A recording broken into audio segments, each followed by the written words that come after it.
Radio's Sacktown Sports 1140.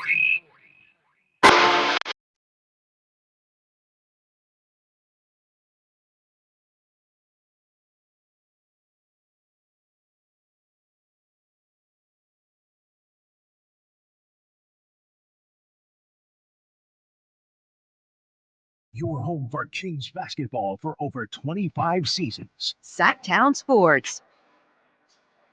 Yes. On a Monday, Allen Stiles, Sacktown Sports, taking up to 2 p.m.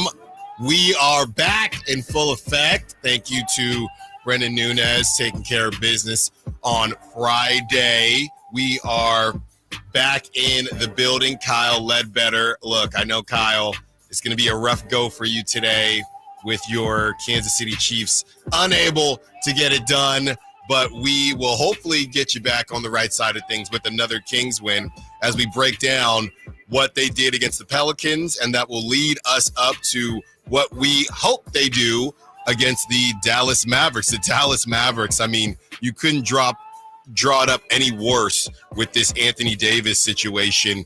But, hey, you can only play who's in front of you, and we will see how the Kings do tonight.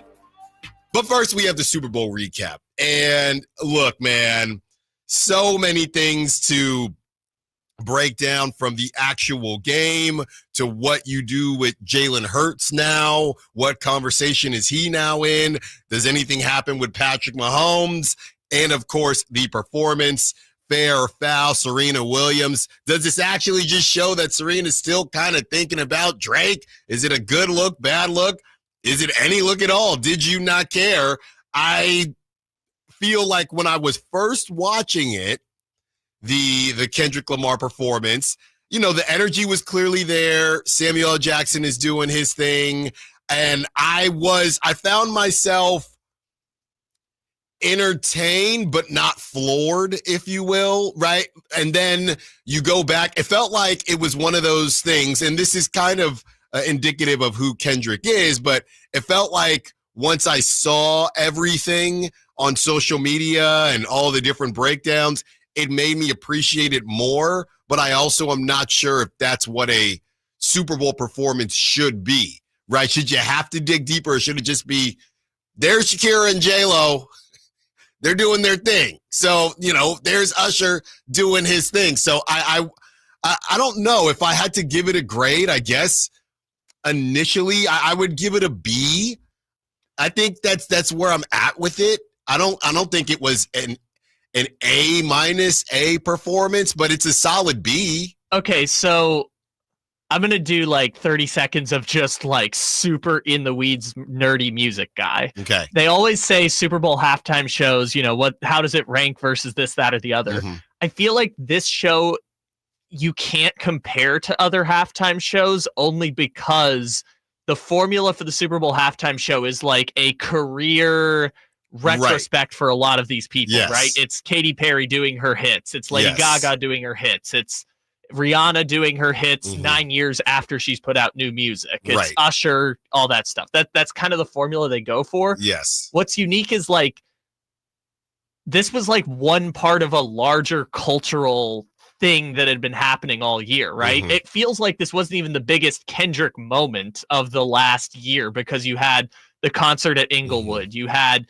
him at the Grammys, you had that show he did where he played Not Like Us 12 times back to back. Was it the Pop Out, I think it was called? Yeah. And so it's interesting because it's like, yes, they did all the hits for Kendrick, and yes, they brought out SZA and they did all that, but it's like, it wasn't even Kendrick's, it was its own thing because it was like a larger cultural phenomenon that I felt like we were a part. The halftime, this was not necessarily bigger than the halftime show, but normally the halftime show is the cultural reaction, and this was all about like, is he going to do Not Like Us? Is he not going to do Not Like Us? Is he going to say it? Is he not going to say it?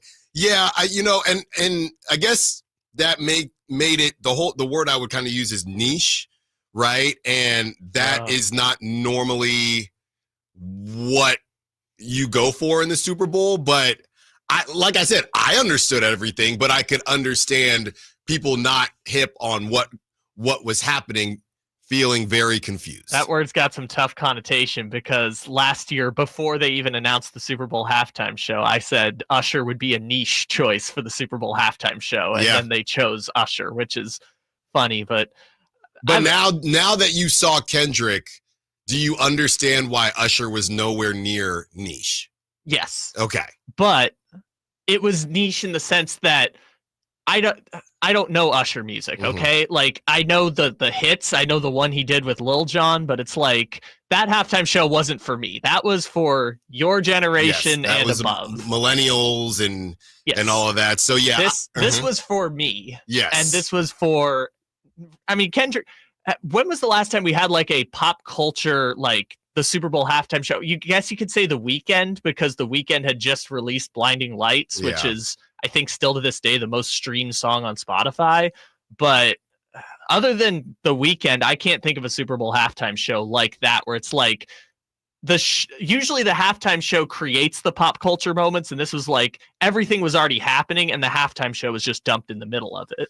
So, yeah, that there were a lot of things to take away from the performance on the field with the Chiefs. I mean, this is and it's so funny when it becomes the Eagles have the recipe to get after the Chiefs. But I mean, I feel like that's the recipe for a lot of quarterbacks. If you don't give them any time to operate, and Mahomes, I guess we're just more used to him adjusting to that. He was unable to do so, took all the responsibility in the world, even though, DeAndre Hopkins had a pretty bad drop. I mean, it's interesting looking back at how the game went when you do go back and look at the highlights. And the Chiefs have benefited from soft calls for a very long time, but I believe it was a third down that call on, Dallas Goedert, and that pushed that continued the drive, and the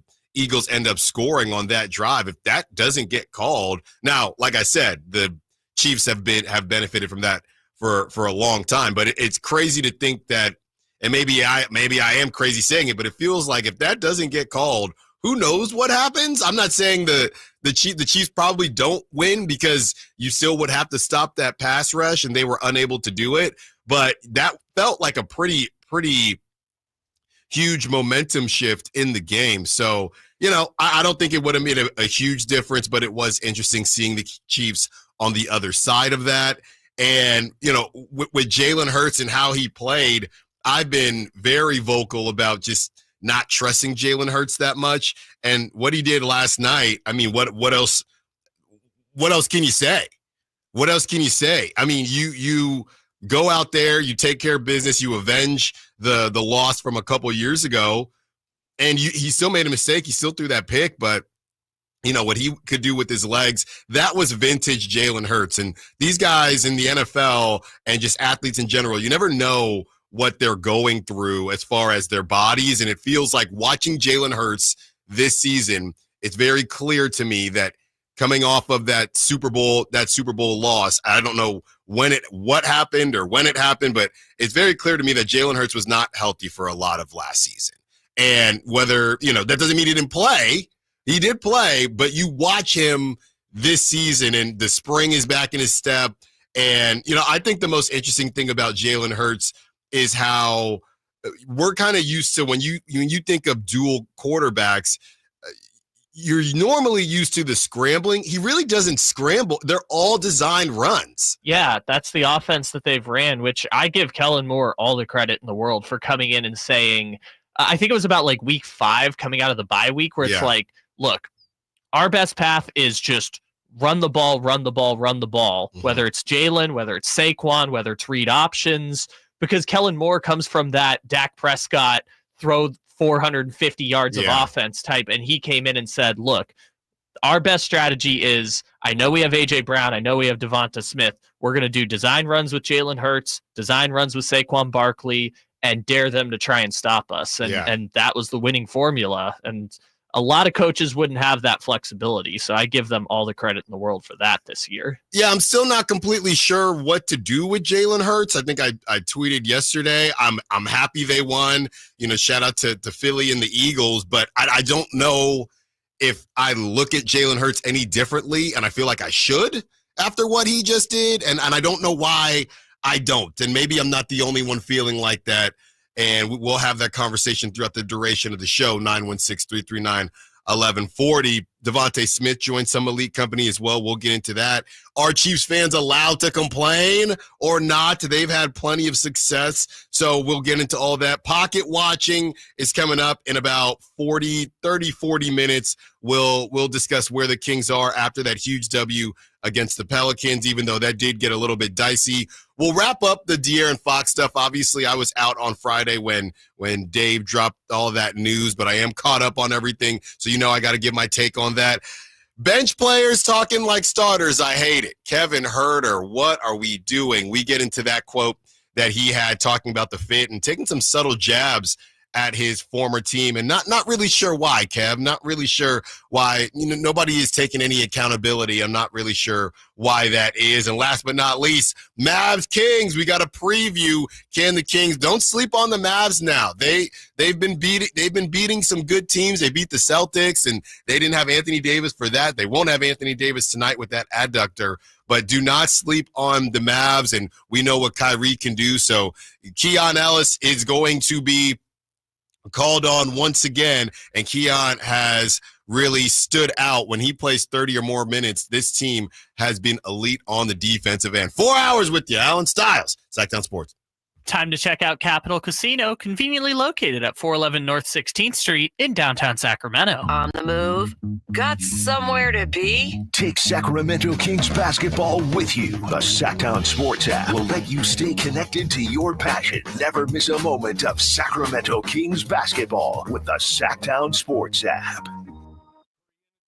During Honda's President's Day sales event at Folsom Lake Honda, your one-stop Honda shop. Hurry in and save on our best selection of new Hondas. Each is priced to sell now. Folsom Lake Honda is your one-stop Honda shop for great pricing on a giant selection of new CRVs, HRVs, Civics, and Accords with low finance and lease options. Plus, get an instant cash offer for your trade. Get to Folsom Lake Honda or go to folsomlakehonda.com. Folsom Lake Honda, yeah, your one-stop Honda shop.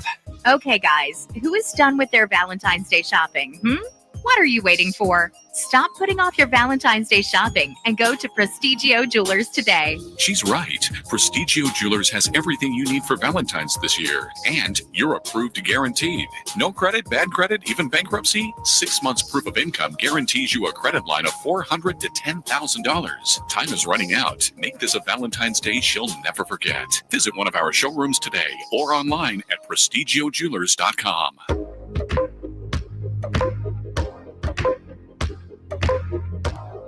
3, 2, 1. It's over. The Philadelphia Eagles have won Super Bowl 59. They have beaten the Kansas City Chiefs 40-22.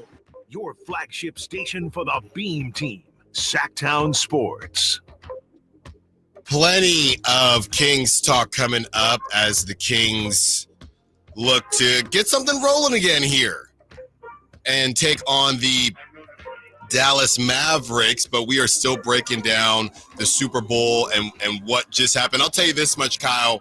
We're blowing it out next year in San Francisco, Santa Clara, wherever it is. Because if I'm not mistaken, Radio Row last time it was in the Bay, Radio Row was in San Francisco. And I'm kind of surprised they keep sending it back to San Francisco because of the logistics issue.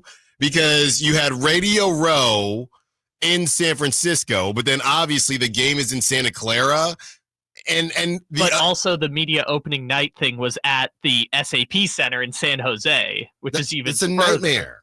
It's a nightmare. And even the after parties, or all the parties that they have, and I got spoiled last season because it was in Vegas, so everything is very close by. But even going to some of the events that they have, are more of those events going to be in San Francisco or in Santa Clara? It's just kind of a nightmare. Okay, so let me ask you a practical question for right now. When we leave on Friday, I'm guessing we're both headed over to the Bay for All-Star this weekend. Mm-hmm. Does the fact that the Chase Center is in downtown San Francisco make it so that everything is just going to be concentrated in downtown on the Bay, or is it going to be the same logistical issue this time? No, because everything is in the city. Santa Clara is not that close to San Francisco. So that's the problem. So the issue is just that the stadium is far away, and that's making it logistically difficult. Yeah, well, and just the idea of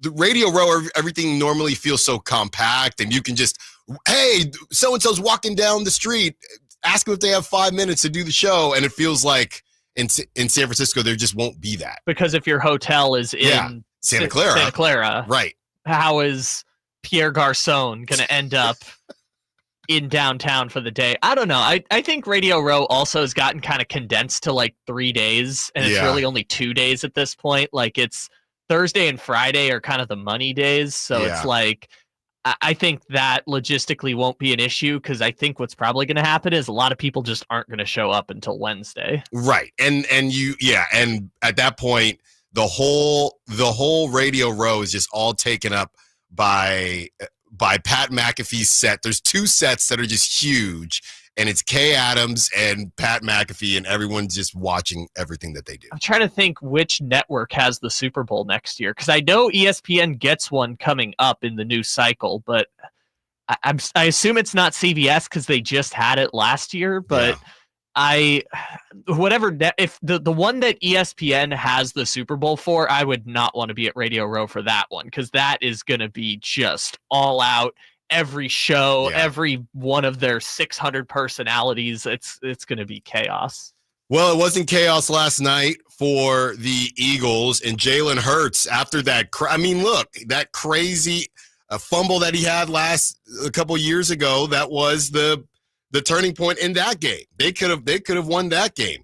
Jalen Hurts is the only QB in NFL history to all of the following in any single game: throw for 200 or more yards, rush for 70 or more yards, throw multiple touchdown passes, rush for a TD, complete 75% of his passes, average 10 or more yards per attempt, and win the game. That is from Opta Stats. And I'm reading all this, and I believe I'm comprehending it. And did he jump? Your first initial feeling, did Jalen Hurts jump any QBs?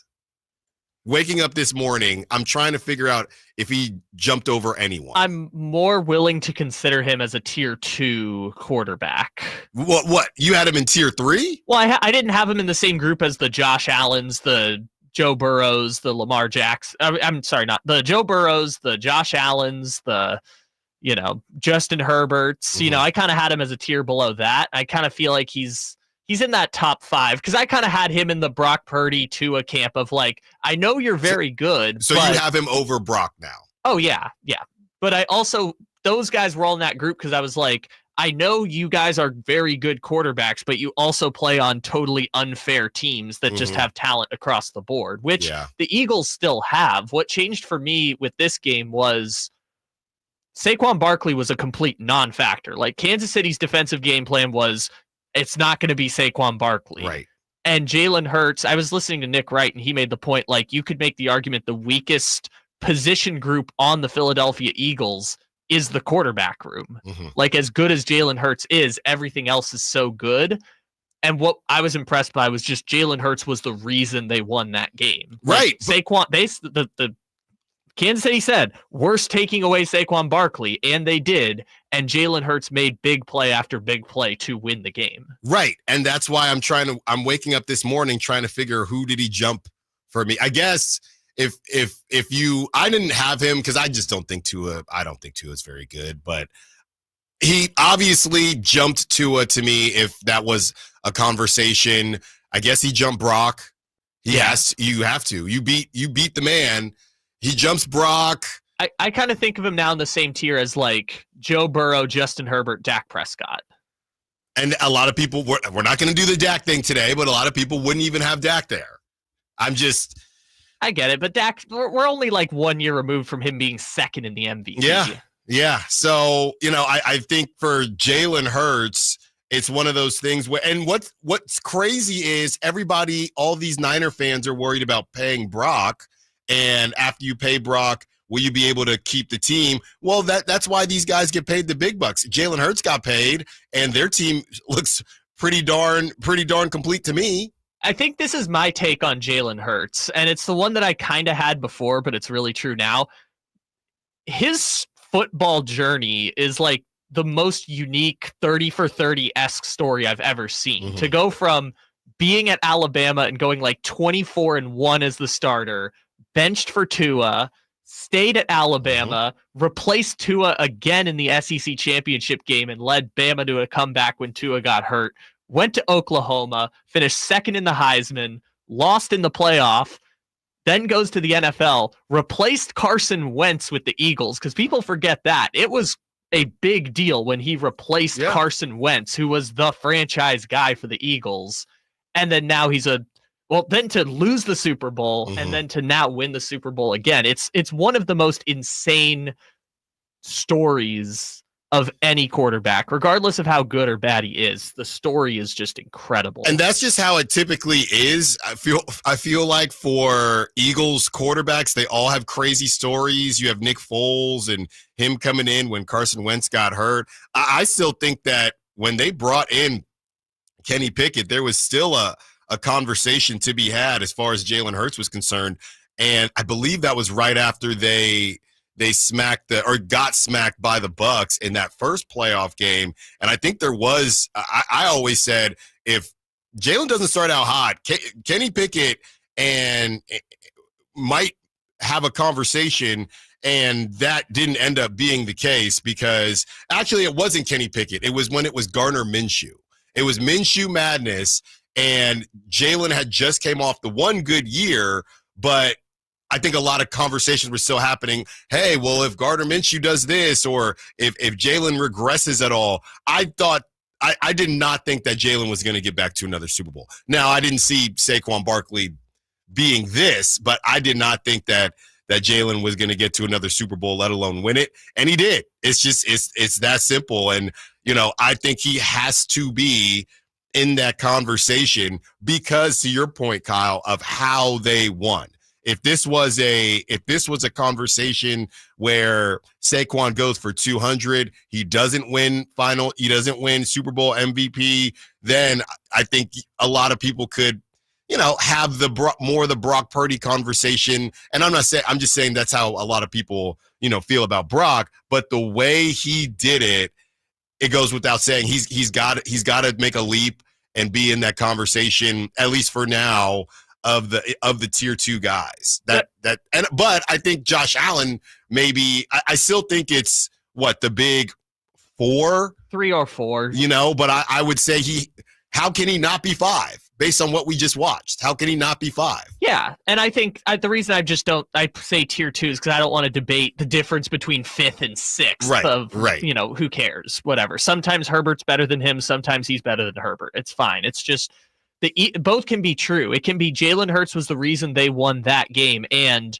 the reason they won the Super Bowl was signing Saquon Barkley, drafting Quinyon Mitchell and Cooper DeJean, signing Zach Bond, who was a special teamer for the Saints, signing Mekhi Becton, who they gave away, Jason Kelce retiring, and somehow that offensive line getting better, which is insane to think about. Like, those are the reasons why they were putting Jalen Hurts in a position to then get them over the edge at the end, right?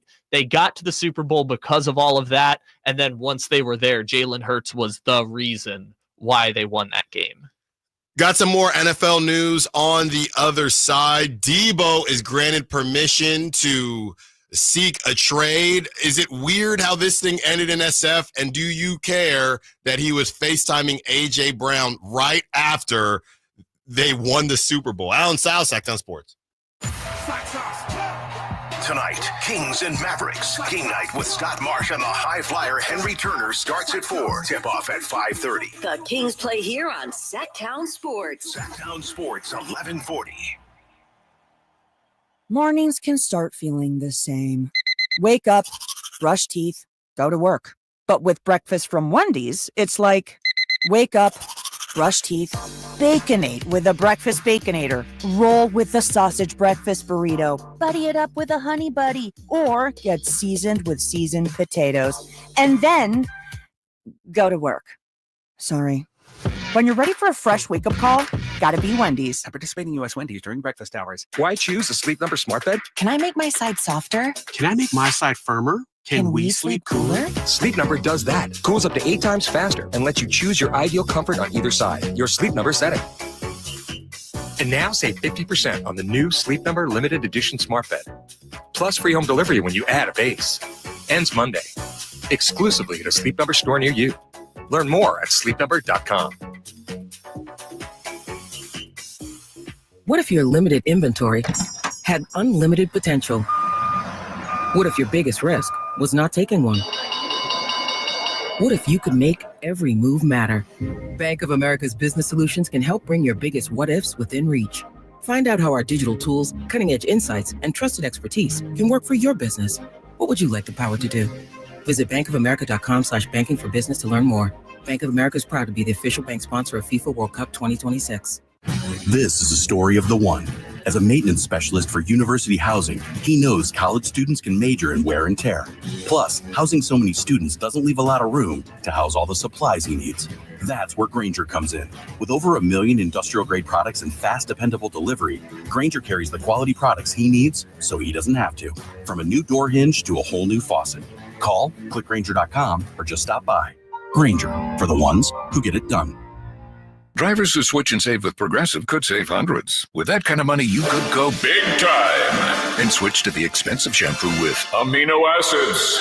Sure, you don't know what those are or why you need them, but it sounds very impressive. And if you switch and save hundreds, you can massage it into your scalp every day. Now, if only you can get people to lean toward your head to smell those aminos. Switch to Progressive and you could save big time. For shampoo, Progressive Casualty Insurance Company and affiliates, not available in all states. Potential savings will vary. Get in the zone, AutoZone. Welcome to AutoZone. What are you working on today? I think my battery's dead. With free battery testing and charging, we can help you get back on the road. Get in the zone, AutoZone. So what if I need a new one? We have the right Duralast battery for you, only at AutoZone. Get in the zone, AutoZone. And what about my old battery? We can recycle it right here at America's #1 battery destination. Get in the zone, AutoZone. Restrictions apply. Toyota's President's Day sales event is on. Now's the time to save big on a brand new Toyota truck. Right now, get a low lease and $1,000 bonus cash on Tacoma, or get $2,000 cash back or low financing on Tundra. Every new Toyota includes Toyota Care, 2 years of complimentary scheduled maintenance. Get moving on these great deals. Don't miss Toyota's President's Day sales event. Toyota, let's go places. Offer available through TFS to buyers with premium rated credit. Offers end 3/3/25. Mike Rowe here with a quick question. Is your concrete sinking? Whether it's your driveway, sidewalk, or patio, those uneven surfaces are not just ugly, they're dangerous. That's where Groundworks comes in. They use state-of-the-art concrete lifting solutions to prevent tripping hazards, and they're the best at what they do. Schedule your free inspection at groundworks.com/row. And while you're there, check out my latest dirty job. It's a good one. Licensed in all states where work is performed. See website for details. Back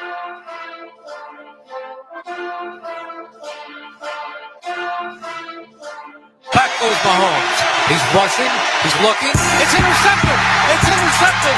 Running with the football to the 25. Down the far side is the team of Kijane. And everyone touchdown. Happy birthday, Cooper Machine. Your flagship station for the Beam Team, Sacktown Sports. Allen Stiles, Sacktown Sports, taking you up to 2 p.m. We have some pocket watching coming up in about 10 minutes as we get into this Sacramento Kings drama. Okay, we are moving on from some of the drama, but I still have to give my take on everything that went down as we're breaking down the Super Bowl and what to do with Jalen Hurts now, what to do with anything as far as the NFL is concerned, and adding the Eagles to that elite group and elite organizations. I mean, a team that's just kind of always around. From the Niners' perspective, I don't know how much more last season could burn you. But, you see a team like the Eagles where coming off of that Super Bowl, and maybe the other way to put this is maybe this is a blueprint for the Niners, right? The Eagles, you lose in the Super Bowl. I think, funny enough, Brock Purdy and Jalen Hurts played really similarly as far as Jalen's first time in the Super Bowl and Brock. They both balled out. They both did enough to win the game, but they didn't because Mahomes and the Chiefs, they rocked and they rolled and they did what they had to do. I mean, Brock went to overtime. So after that happens, the Eagles, they go down last season, and, the Niner fans kind of have some fun because the Eagles got there due to Brock's elbow issue. So Niner fans get their lick back last season, and the Niners, they smashed the Eagles as the Eagles tried to survive and basically just imploded after all of those close victories. And then they revamp what they need to revamp. They get Jalen healthy. They get Saquon Barkley, and they have another run at it. So funny enough, the Eagles actually kind of show the Niners a blueprint of how to, I know we've been hearing this word a lot lately when it comes to the Kings, retool, get better in areas where you weren't good enough the first go round and get it done. The Niners have not been able to pressure not just Mahomes, quarterbacks, period. The Niners have been looking for the succession plan for George Kittle and the other pass rusher opposite of Nick Bosa for as long as they've been working on Highway 80. I mean, just a very, very long time, and they can't figure it out. They haven't been able to figure out, at least not yet. Maybe this draft is a draft where they do figure it out. Well, let's go through the checklist real quick, because what did the Eagles do to get back after the terrible season they had? Number one, Saquon. Well, I was going to start here. Stud coordinators, right? They got rid of Matt Patricia as their offensive coordinator and hired Kellen Moore, stud, just got the Saints job, and Vic Fangio, stud. 49ers got rid of Nick Sorensen, hired kind of a stud coordinator in Robert Saleh. Yeah, I mean, someone who you've had success with in the past. So I guess you could say for now looking good. Number two, Saquon. But also in free agency, let's not forget, they got Mekhi Becton from the Jets, who was a reclamation project that they developed into a stud, and Zach Bond, who they got from the Saints, who was basically a special team player that was a finalist for Defensive Player of the Year. So Saquon, yes, but also like three big free agent reclamation projects. Yeah. And then number three is the drafting, like you said. They got Quinion Mitchell in the first round. They got Cooper DeJean in the second round.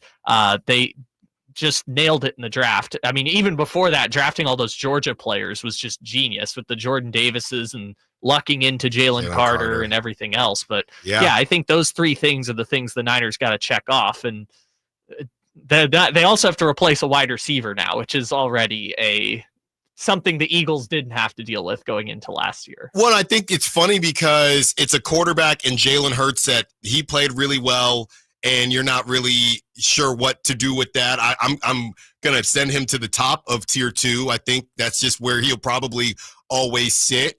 But the other part of that is what to do with Nick Sirianni, because you talk about at least, Kyle Shanahan calls the plays, and we know he's the offensive guy. But as far as Nick Sirianni is concerned, is he an elite coach now? I guess he has to be. That's how this works, right? No, Doug Peterson also won a Super Bowl. And he was elite at the time. Zach Taylor, who is a dum-dum, was 3 minutes away from winning the Super Bowl. Let's not pretend it isn't what it is.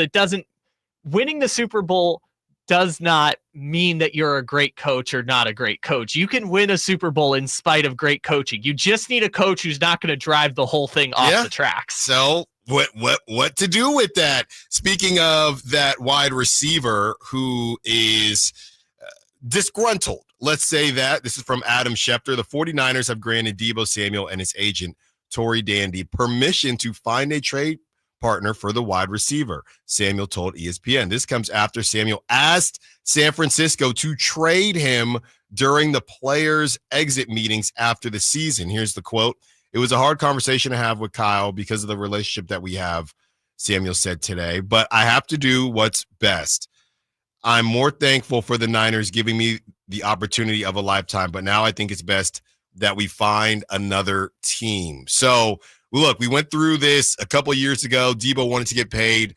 He got paid, and he deserved to get paid. Since getting paid, Debo has not been the Debo of 2021, and some of that is father time. I think we all knew that Debo, as much as they want to every season, oh, no, Debo's in great shape. I don't know how much of it's about shape. It's more of just father time and how Debo plays. Debo doesn't really have the type of game that's going to age well because, he's not the crisp route runner of the DeAndre Hopkins who can do it forever. And he had a bad drop yesterday, but the guys that can continue to hang around because he's not a possession guy either. Right. And we've seen Cooper Kupp, his time with the Rams, and Cooper Kupp didn't play like Debo per se, but another guy whose time has kind of passed. And the Niners, I mean, you had the Brandon Ayuk drama when Debo really didn't take over.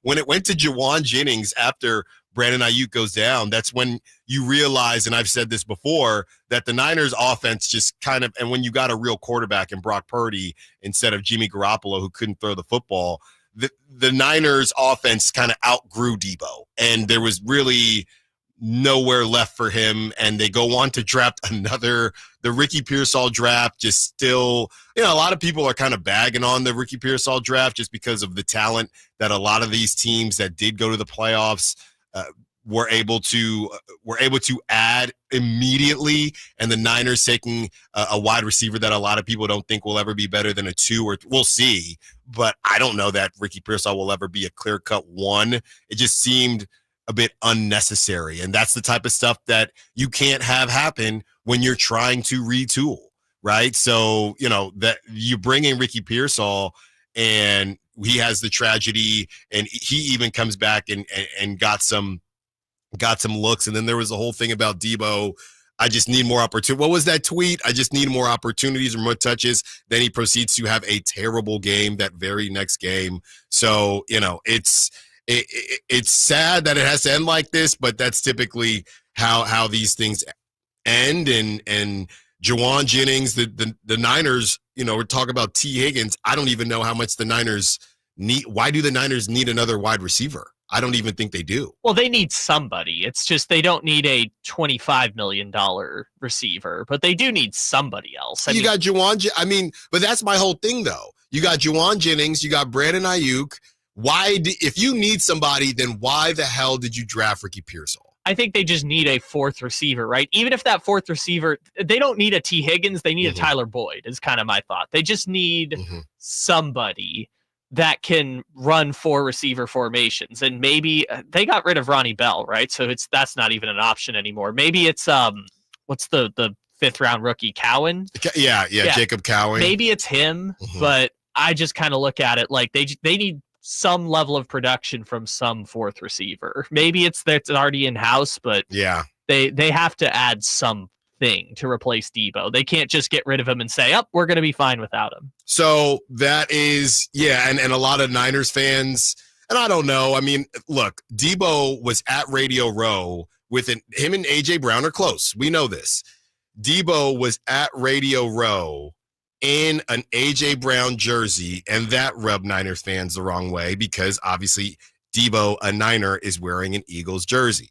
Some people said, whatever, they're friends. Some people said, I just don't like it. Then right after the Eagles win the whole thing, Debo is FaceTiming A.J. Brown, and a lot of Niner fans thought, they kind of did the whole old school, why aren't there any more rivalries? You're literally FaceTiming A.J. Brown. As much as I want to get off my lawn, it seems like they're really close. And if I just won, my phone is blowing up, or if I guess I should say, if one of my closest friends won the Super Bowl, just because we both play, if you take football out of it, right, and they're just boys, and Debo is just like me or you, and his buddy just won the Super Bowl, and he FaceTimes him, that makes sense. So the only reason he can't do it is because he plays in the same league for a different team. I mean, I guess you could argue rivalry for rivalry's sake, but you can't. It's not the Rams. The Eagles rivalry. What are we doing with that? Yeah, it's not the Rams. It's not the Seahawks. You can't force those things to be true. I mean, I guess you can, but that just kind of, I feel like, lacks a level of perspective. Yeah. So a lot of people not happy about it. And Debo says, well, you won't have to worry about me anymore. I'm out of here. Debo went from being one of the most beloved Niners to, I don't know, I can't confirm on how he's viewed now, but I know it was quite the fall from grace. A lot of people went cold on him the first time he tried to get paid and did the holdout thing, and he was in the club, and they said, Debo, please stay, and he shook his head. So it feels like, and I think fans in general look differently at you after you get your money. Right. So he gets his money. He kind of made a stink about it, which is what everyone does. He removed the Niners stuff. And then right after he got paid, they found a real quarterback. So they didn't need to do backyard football anymore with Debo. So it was kind of a combination of things. Yeah, but everything you're describing, whether it's the money of it all or the weird drama of this season, if he was so beloved before and that's the reason why people are kind of turning on him, it makes me think that when he does come back for his either, swan song of his career or the Ring of Honor ceremony, he's probably a Ring of Honor player, right? I think so. Maybe not jersey retire, but Ring of Honor. When they do all of that, it's going to be all love, would be my guess. It's just these things don't always end the way you hope they would. Yeah, and if you're Debo, I mean, wherever he heads next, I think it's just him acknowledging, okay, I need to go somewhere that needs my skill set. And the Niners don't seem to need my skill set. It just is a relationship that it's run its course. But it's also the sport where the body breaks down, right? Because Zeke Elliott was like, I'm going to leave Dallas and prove him wrong. And it's like, nope, you're just washed. And DeAndre Hopkins was going to go prove him wrong. And no, you're just washed. Right. And DeAndre had moments this season, but he's just, he's not that dude anymore. But this was the third team post-revenge tour for DeAndre Hopkins. Like, this was the LaShawn McCoy getting a trophy with Kansas City era of his career. No, he helped more than LaShawn McCoy. I'm just saying he's at that stage of his, because they're both Hall of Famers. Yes. That's what I'm saying. Hall of Famers who eventually got to the point where they were like, I'm just going to go to Kansas City and try and win a ring. Yeah. And unable to get it done, and he slipped right through his fingers, literally. All right, we got pocket watching coming up. We haven't done that in a bit, but now that the Kings have won, it feels more appropriate. Let's see how the Kings can get out of this stinking play, and it starts with getting another win tonight. Allen Stiles, Sacktown Sports. Tonight, Kings and Mavericks. Game night with Scott Marsh and the high flyer Henry Turner starts at 4. Tip off at 5:30. The Kings play here on Sacktown Sports. Sacktown Sports, 1140. Buy 5 quarts of Castrol Edge full synthetic motor oil and get a $15 gift card after rebate, plus 2 times points at O'Reilly Auto Parts. O'Reilly Auto Parts. Hey, it's Carmichael Dave coming to you from my good friends at American Energy. Look, it's already cold outside. It's only going to get colder. American Energy wants to help you stay warm and make sure your system is operating safely. So right now is the time to take advantage of the $49 tune-up inspection. Normally $119, $49 right now, and that includes a full safety and duct inspection. And check it out. If your system's over 10 years old, and I'll bet it is, the tune-up, it's free. It's free from a company that's been in business since 1981, serving the greater Sacramento area. A+ Better Business Bureau. Check their Yelp, check their Google reviews. Don't take my word for it. Give them a call right now. $50 off your first recommended repair. If you need a new furnace, half off the price of a new unit. Check them out at theaeway.com and tell them Carmichael Dave sent you. Call 916-520-9998 now. Hurry in and save big during Honda's President's Day sales event at Folsom Lake Honda, your one-stop Honda shop. Hurry in and save on our best selection of new Hondas. Each is priced to sell now. Folsom Lake Honda is your one-stop Honda shop for great pricing on a giant selection of new CRVs, HRVs, Civics, and Accords with low finance and lease options. Plus, get an instant cash offer for your trade. Get to Folsom Lake Honda or go to FolsomLakeHonda.com. Folsom Lake Honda, yeah, your one-stop Honda shop. Fall head over boots in love with music this Valentine's Day. Get ready for Sacramento's premier country music festival, Country in the Park, returning May 16th and 17th at Cal Expo with Bailey Zimmerman, Billy Carrington, and more. Enjoy food trucks, mechanical bulls, and line dancing. Tickets start at just $52. Visit CITPfest.com. Brought to you by Hyatt Vacation Club. Don't just say, I love you. Show it with music. Buy tickets now. It was 1879 when the first President's Day was established, and it's been a holiday ever since. Hi, this is Frank LaRosa with a word about Naturewood Home Furnishings. I'm guessing when the Keys family opened the first Naturewood Home Furnishing store in 1948, a President's Day sale was not top of the mind. But the family probably celebrated the holiday with a picnic and a big slice of cherry pie. The store name Naturewood was selected to reflect the quality of the wood furniture for sale, and that focus on quality continues today with brands like FlexSteel, Trailway, Stickley, Fusion Designs, Stanton, and many, many more. The Naturewood Home Furnishings President's Day sale is the perfect time for you to find the right accent piece for your living room, a new bed for your bedroom, or to completely refurnish your entire home. See all the fine furniture and accessories on sale with Naturewood's President's Day sale. Find that perfect piece of furniture that's new today and filled with memories for tomorrow. Naturewood Home Furnishings, off Highway 50 at Hazel. Look for the water wheel.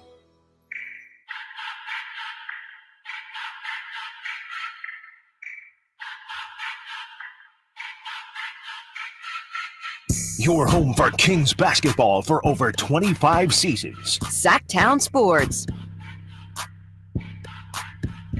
The more stuff that comes out about this Luka Doncic situation, they are just the Mavs, and this one came out from Mark Stein. They're still talking about him being fat.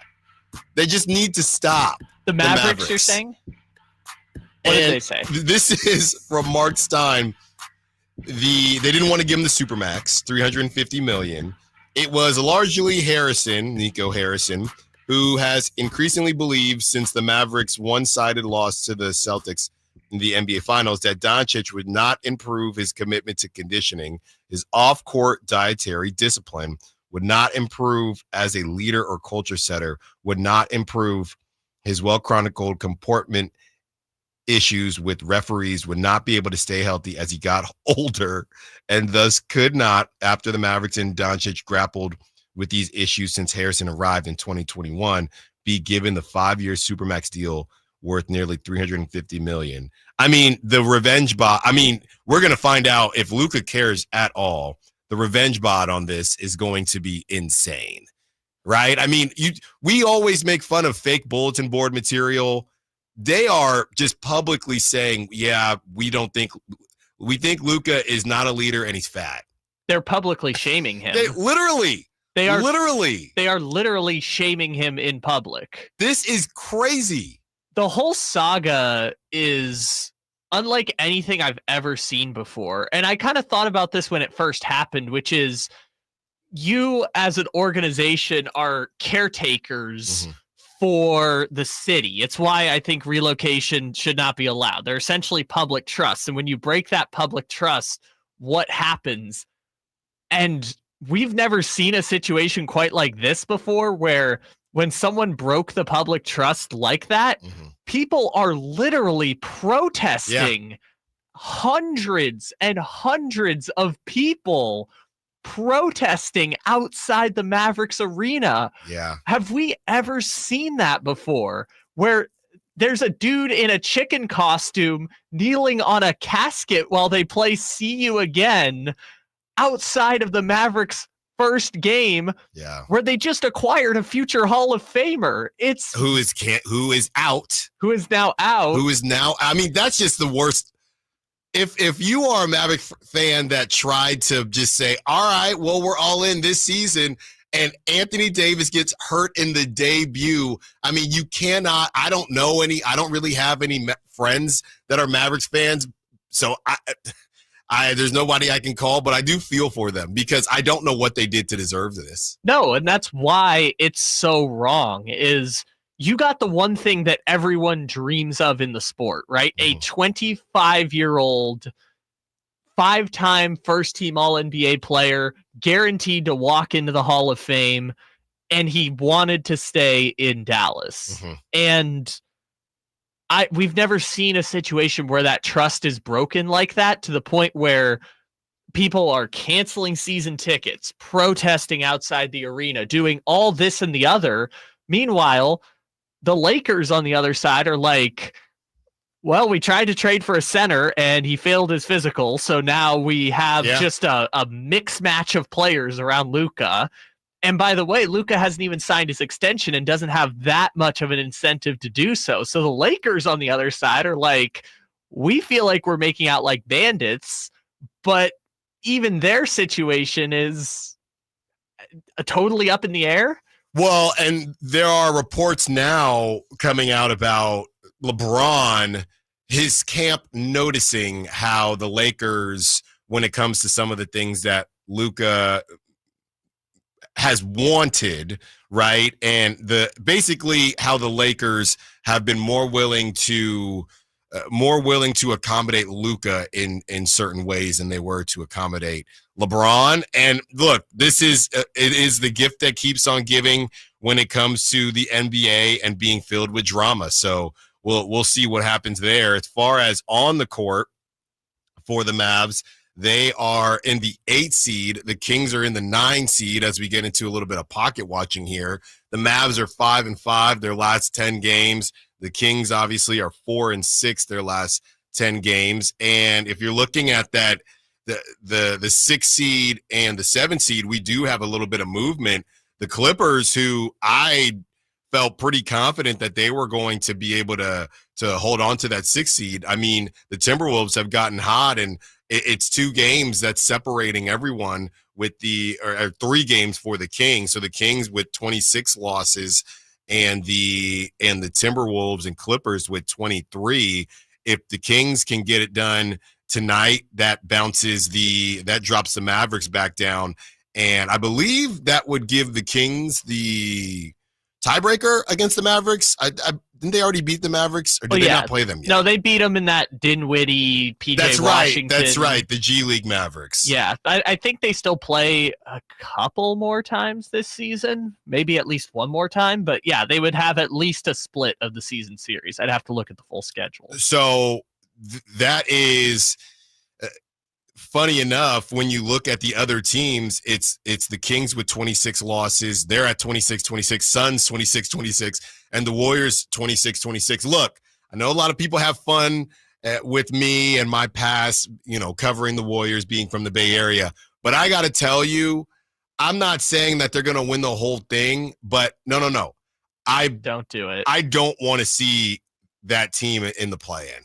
I don't think. Okay, that's fine. I don't want to, because the Suns ended up doing nothing, right? So right now the Warriors aren't even in the play-in. But I would much rather, which I think sounds kind of crazy, but I think I'd rather face the Suns than the Warriors right now. Yeah, for sure. But that playoff Jimmy thing is a real thing. Like, people don't realize the playoff Jimmy thing is real. So I get that, but that team is, outside of those two, it's so bad. It's you need it's a lot of Quentin Post. It's a lot of, they still have Guy Santos, but Lindy Waters is no longer on the squad. And Buddy Hield is just being Buddy Hield. Moses Moody actually has to play literally. Minutes. Pajemski, and they're going to get Kuminga back at some point. I don't like this playing group at all. I don't like the Clippers. The Mavericks, I guess, with no AD, that's probably the team that you don't worry about the same. But, you get Anthony Davis back in time for that play, and I don't want to see that either. I just want to get out of this play-in, man. Well, it's a nightmare. Let's do the reverse of this. So the Clippers, they're kind of teetering on that edge. If you're the Clippers, if you're the Timberwolves, if you're, I guess we could throw in the Mavericks if you want. Mm-hmm. Who's the team that they're looking at and saying, that's who we want to play in the play-in? Is it Sacramento? Yes, I think so. So that tells you kind of what you need to know about where Sacramento stands, right? If everyone's saying Sacramento's the team we want to target in the play-in, and by the way, if the Kings lose tonight, the Suns win tomorrow, and the Warriors win tonight against Milwaukee, I think they're the 11 seed. So we're not even talking about the play-in at that point. Yeah. Doesn't that tell you kind of what you need to know? I mean, look, we don't really do the must-win thing because, hey, just because you call it a must-win doesn't mean that's what's going to happen. But you look at the opportunity to play a Mavericks team with no Anthony Davis compared to the other games that you still have left in the season. It's closer to a must-win than it is. This is not a game that you can really afford to drop. It would hurt if they do drop it, because then you possibly fall down to 11. While, like you said, the Warriors got better from the Jimmy Butler trade. There's no question about that. The Suns, I mean, they added Nick Richards, sure, but like the Suns still have Kevin Durant coming back and Devin Booker. Mm-hmm. Dallas, maybe they fall off completely now, but Dallas was in the 6th spot before. And the team, honestly, we were talking about trying to chase before the Rockets. The Rockets are in a tailspin, but they've just built up such a big lead that it might not matter. Right. That the Rockets, that's how a lot of this, that's how you're supposed to do it, right? And obviously they want to continue to win games and they don't want to drop too far, but you give yourself that pillow and you give yourself that leeway, which the Kings, none of these teams, the bottom feeders, none of them have that right now. You have to win games and do it at a high level just to get in the dance. And that is what the Kings did a couple of nights ago as they take down the Pelicans, but it wasn't easy. How did the Kings get it done, even with CJ McCollum, who's still upset that the Kings did not draft him going off? Allen Stiles, Sacktown Sports. Tonight, Kings and Mavericks. Game night with Scott Marsh and the high flyer Henry Turner starts at 4. Tip-off at 5:30. The Kings play here on Sacktown Sports. Sacktown Sports, 1140. At Stockton Honda, we know how to honor a great deal. Like right now, during our President's Day sales event, you can find star-spangled savings on some of our best models. Why not stop in today and see for yourself? Save thousands with low APR financing and great lease rates on over 500 new Hondas at Stockton Honda. Anytime, anywhere, it's all here. StocktonHonda.com. Come check out Capital Casino, Sacramento's #1 poker room with the most variety of table games in the region in a safe and friendly environment. Plenty of well-lit parking available, conveniently located in downtown Sacramento. And remember, Capital Casino has the best food, the best service, and the best action. 411 North 16th Street in downtown Sacramento. For more information, log on to capital-casino.com, and please gamble responsibly. 1-800-GAMBLER. Why choose a Sleep Number smart bed? Can I make my side softer? Can I make my side firmer? Can we sleep cooler? Sleep Number does that. Cools up to 8 times faster and lets you choose your ideal comfort on either side. Your Sleep Number setting. And now save 50% on the new Sleep Number limited edition smart bed. Plus free home delivery when you add a base. Ends Monday. Exclusively at a Sleep Number store near you. Learn more at sleepnumber.com. Hey, Mom, I've been meaning to talk to you about some new COVID information I saw online. Uh-huh. I read that Black folks like us with certain conditions like diabetes, heart disease, mental health conditions, or being 50 and older, like you, are at high risk. Boy, you sound like a commercial. I'm just saying. I know you love your ginger teas and essential oils, but remember, there are treatment options for COVID-19. I promise if I get sick again, I'll call my doctor to ask about my options. Visit WeTalkWeRise.com to learn more. Brought to you by Pfizer. It's a myth to think you don't play golf well enough to get fitted for golf clubs. The professionals at the Hagen Oaks Player Performance Studio would argue that playing the game with golf clubs properly fitted to your body and swing characteristics is the best way to improve your game and have more fun on the golf course. With a professional staff of fitters, all the major brands of equipment, and cutting-edge technology featuring TrackMan, the indoor-outdoor Hagen Oaks Player Performance Studio is worth a look. See for yourself, Fulton Avenue at the Cap City Freeway. Schedule your fitting at 916-808-2531, 808-2531. Just like in basketball, you need the right team to win, and that's why I recommend Folsom Lake Kia. They got low payments that change the game, and you can always buy with 0 down with approved credit. Shop Folsom Lake Kia and tell them DC sent you. The good news? Now that you've lost the excess weight, InShape Fitness is here to help you maintain your new look with everything from fitness classes to full-length mirrors to admire your new self. We are InShape. You are ready. Join online today at InShape.com. KHD1 Sacramento, KYMX HD3 Sacramento. From the Power Business Technology Toshiba Studios. Sacramento's official home of the 49ers. San Francisco. Sacktown Sports, 1140.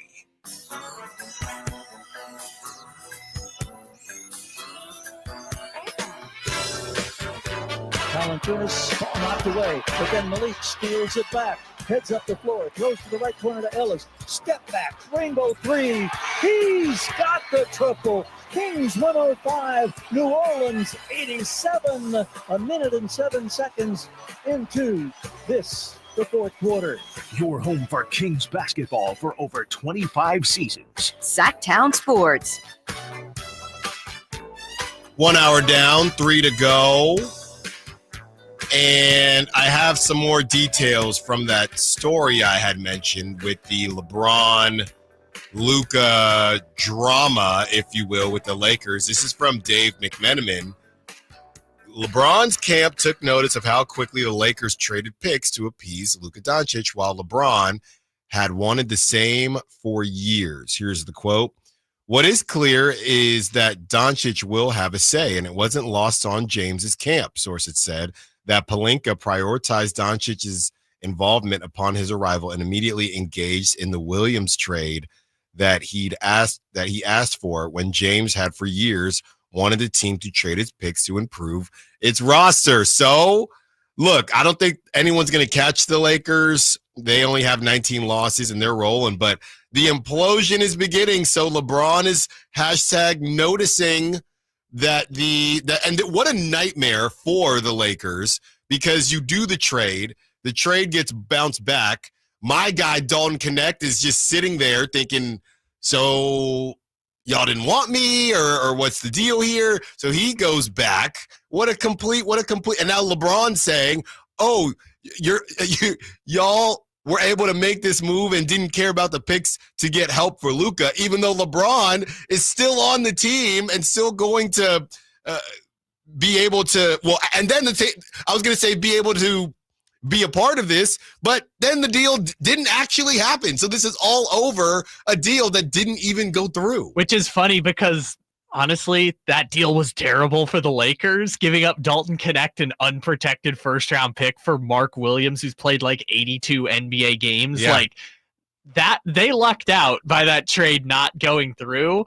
And it's just the Lakers story over and over again. I saw someone made the joke of like someone stepping on the rake and the rake hitting them in the face. And it's like, Lakers, rake hit him in the face, championship. And it's like they just keep failing into success, which is why I would kind of say I don't trust the Lakers to get this right, because Luka doesn't have to re-sign with them. If he wants to do the 2 years plus an option to get to 10 years of service time thing, he can do that anywhere he wants. Right. So the Lakers do have only, I'm doing the math here, 16 months to convince Luka to stay. So I understand the sense of urgency to make that move, but they kind of lucked out because that was not a good move. And, oh, by the way, they've won 5 games in a row, and Austin Reeves went for 45 points. Yeah. So who cares? They're just going to fall into success no matter what. Exactly. So even when they try to make moves that, don't make sense, I think a lot of people were high on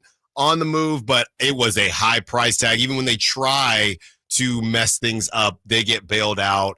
And now LeBron is saying, or LeBron's camp is noticing that they were willing to make that move very quickly after acquiring Luca. The funniest possible outcome of this is they lose both of them. Like LeBron retires and they lose Luca in free agency.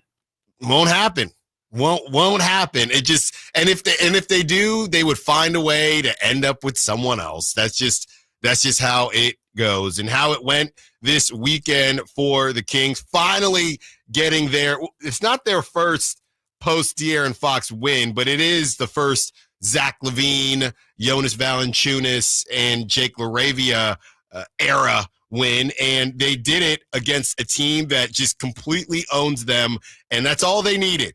right? And the Pelicans, they did their Pelican thing, but luckily Jake LaRavia, I was rewatching the highlights during the break. I mean, the kid defensively, he's going to be really good. And he can score the basketball as well. This is exactly what the Kings needed, and hopefully they can stack some wins up. Zion Williamson obliterated the Kings in that first half, 17 points, 2 assists to start the game. He had 9 points in the first 5 minutes. It's just what he does, just lefty layups all day long. Why did they put DeMar DeRozan on Zion? That was insane. I don't know. I mean, look, there is a conversation that we're going to have about the starting lineup, right? And in that situation, they don't have anybody for Zion, so I guess they figured just waste DeMar on Zion. I don't know. Do anyone else? We had the stats a while ago that I think it was 3 weeks ago. Gosh, time is just blended together. But we had the stats that like no one is being hidden more on defense than DeMar DeRozan in the NBA. Why are they then putting him on Zion, who feasts against the Sacramento Kings? Well, it wasn't just Zion. CJ McCollum did his thing as well. He goes for 30-plus points for the fourth consecutive game against the Kings. Zion had a season-high 40 points.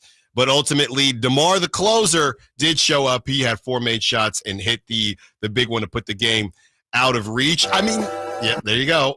I mean, watching the Kings, you definitely had hope. It still looks clunky. You're still trying to figure out fit. Keon Ellis, 30 minutes or more, and that guy does wonders for you.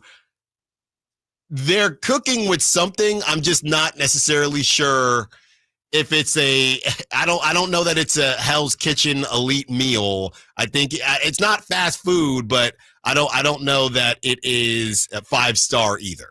Well, I think this game was a unique one for this reason. And I know the Kings have gotten to the free throw line a lot this year, and they've been great, but in that third quarter when they were down and slowly coming back, they called 9 fouls on the Pelicans in like 7 minutes. Yeah.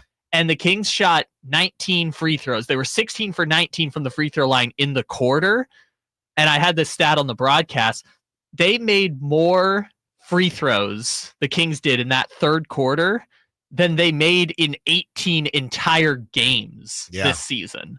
They just got to the free throw line over and over, and that's what chipped away at the lead, which is not to say they can't do it again. I'm just saying that was just such a crazy anomaly that they went from down 20 to up 18, basically shooting free throws. That is not a formula that is replicable every game to come back. That's just because the Pelicans were kind of bad on defense. No, and they, look, obviously no DeJounte Murray. They were missing some guys, and the Kings were able to take advantage. And finally, I think this was more of a situation, not that the Kings were struggling as much as the Magic and how the Magic came out and took care of business against the Kings, but this was a point where it was, all right, we should probably get a win here soon. It's starting to get a little bit squirrely, and you got to keep pace with all the other teams that are floating with 500. All right, Kyle, let's get to Christie's Cuts. So the start of the game, not really what we wanted. We have to figure out how to start a little bit closer to what we did in the third quarter. But the bench came in and gave us a huge boost. And part of it is just finding our way. And part of it is like learning how to play together at that high level without constantly digging a hole. And to these guys' credit, they continue to show fight, and we've won a bunch of these games. But it's the ability to have active hands, be physical, make them feel us, touch the man, touch the ball, have a presence about yourself, and a resilience that just does not want them to do anything remotely close to how they started the game. Like it's the only way. Like if that's what we do for a whole game, the starters are probably sitting down in the fourth quarter, and all of a sudden guys are getting a chance to run that maybe don't always and find their rhythm. That's what we want. But when you start the game the way that we did, it's not good. It's just not good, and we have to be better. But that third quarter, I think, showed it's like, your kid, once they show you that they can make their bed and clean their room, it's like, oh, you showed me, you messed up now. Okay, so I'm going to need that. And that's what I pretty much said to him. It's like, that's great. You show me that it's possible. Now we need to make it consistent. It's a tough decision, and they were being tough on me. Which is like, I love their competitive spirit. And when I took Debo out, I was just like, just give me one possession, put Malik in, and then got Debo right back in when they called a timeout. He comes out and hits a bucket. Like, he's one of our closers, especially on the offensive end. We have to have him in the game, but we have to figure out how to make sure that we are getting stops and rebounding the basketball, because the most important thing is we win the game, and they all want to win the game.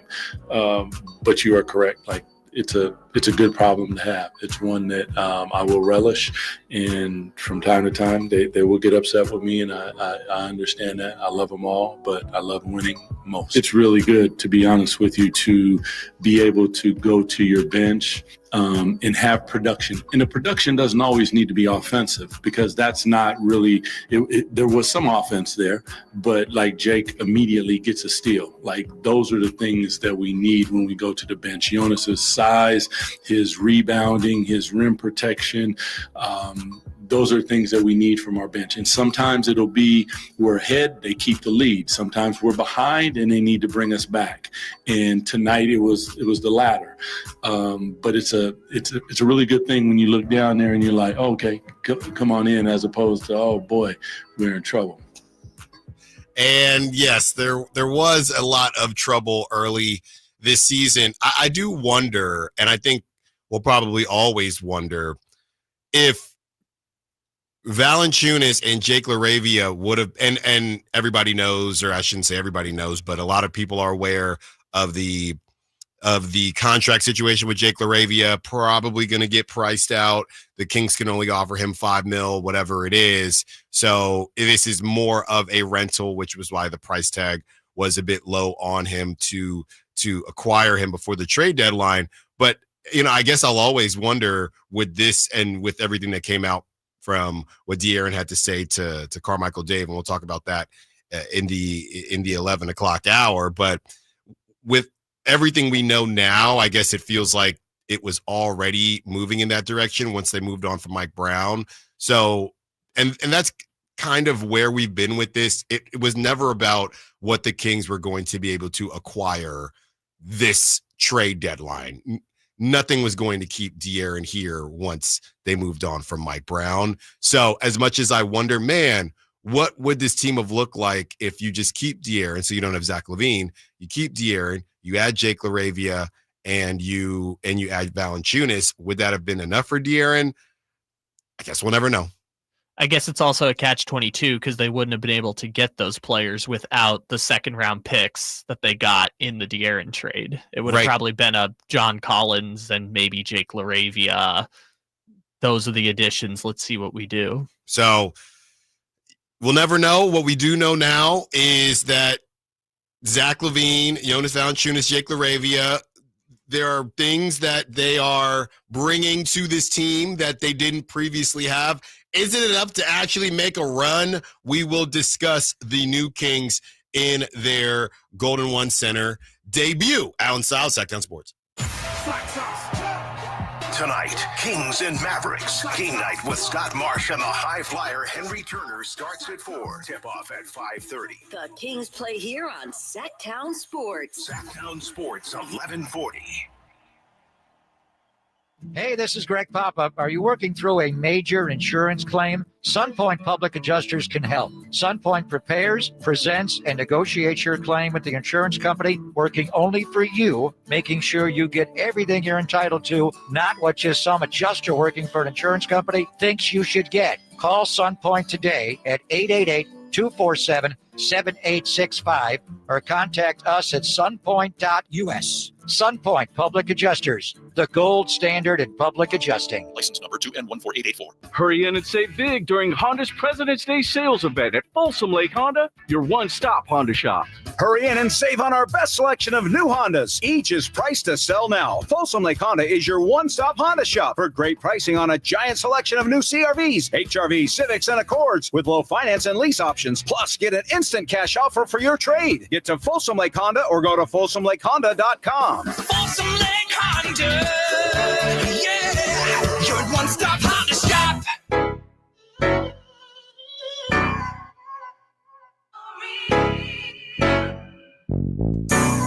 Now it's 123-118. Ball advanced to the front court, far side of the floor.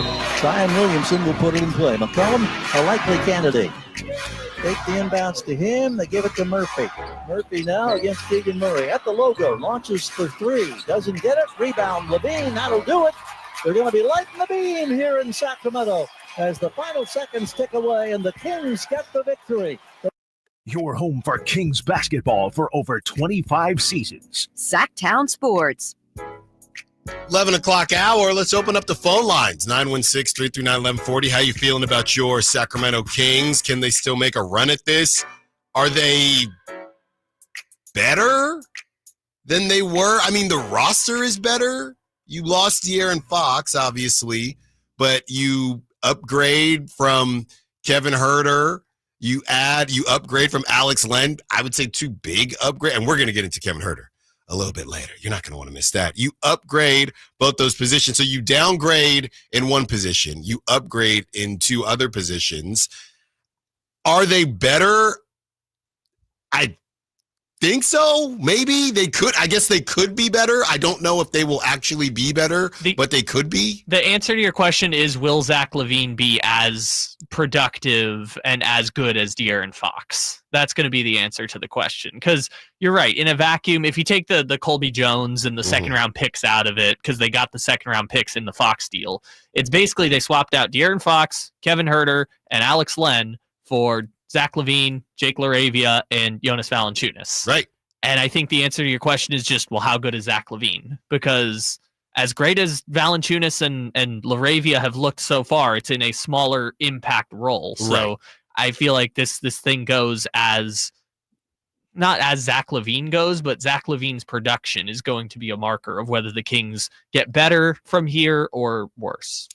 How did Jake LaRavia and Jonas Valanciunas do in their debuts? Jonas Valanciunas, 6 points, 5 rebounds in their Golden One Center debuts. One nasty block. He was a plus 18 in 14 minutes. He hit 2 free throws to seal. And I don't know why all of a sudden Domantas Sabonis is fouling out all the time. You get Valanciunas. Does he feel like he can be more free because he's not the only center now? All he does is foul out now that Valanciunas joins the team. I was filling in with the broadcast team on Saturday for the radio broadcast, and I made that same point, which is like, in the past, I hadn't considered just how hamstrung the Kings were when Sabonis fouled out. Yeah. And now he's done it in both of Valanciunas' first 2 games. Right. 12 minutes for Jake LaRavia, 7 points, 3 for 4 from the field, 1 bank shot, 2 rebounds, 2 assists, 2 blocks, and a steal. In his first 60 seconds at a King, had a steal, a dunk, and a bank 3-pointer, and a block. Yeah, great stuff from Jake LaRavia. It's really too bad. This roster contract situation, he'll probably be moving on from the Kings, but we'll see what they're able to do with his services before this one's all said and done. And you can, make the most of it by getting yourself into a 7 or 8. I still feel the same way just based on numbers as far as whether or not I think the Kings will get out of the play-in and into the playoffs. I just don't see it happening. You still have a lot of tough games and they're still figuring out their way, and you need other teams to also fail. So there's just a lot of things that need to happen for the Kings to get out of the play-in. I am completely okay with a 7 or 8, a win and you're in situation. I am very much okay with that. I'm at the point, and I was kind of there when the Mike Brown firing happened, but especially now I'm like, if they could get a 7-game playoff series, this season is a save at the end. Yes. Like if they could just get to a series where they get smacked by Oklahoma City or smacked by Denver or kind of less smacked by the Grizzlies, but also lose to the Grizzlies, I'm like, just give me that and I'll be okay. From the 916, and I believe they sent this before. So whenever anyone said something twice, they really want you to read it. So that's what we're going to do. From the 916, let's be real here. DeMar does not fit with this team. Timeline doesn't match up. He's great from 15 feet. But overall, he doesn't fit with the flow of the team. You could see it with Fox, and you can still see it this summer. They need to move DeMar and get another young stretch forward.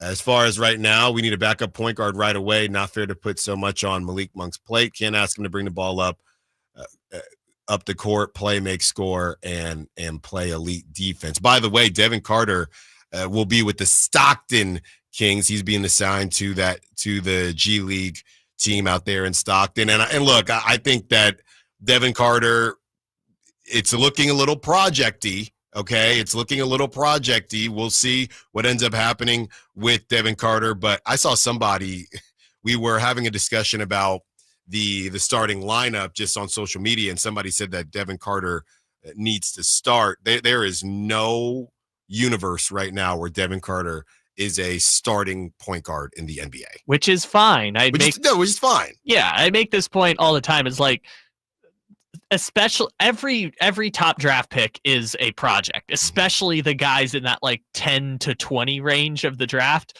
They're all projects. Even Dalton Connect is a project. Heck, Scoot Henderson is still a project, and we're in year 2 at this point with him. So it's like, it's fine. These things are going to take time. He's 20 years old.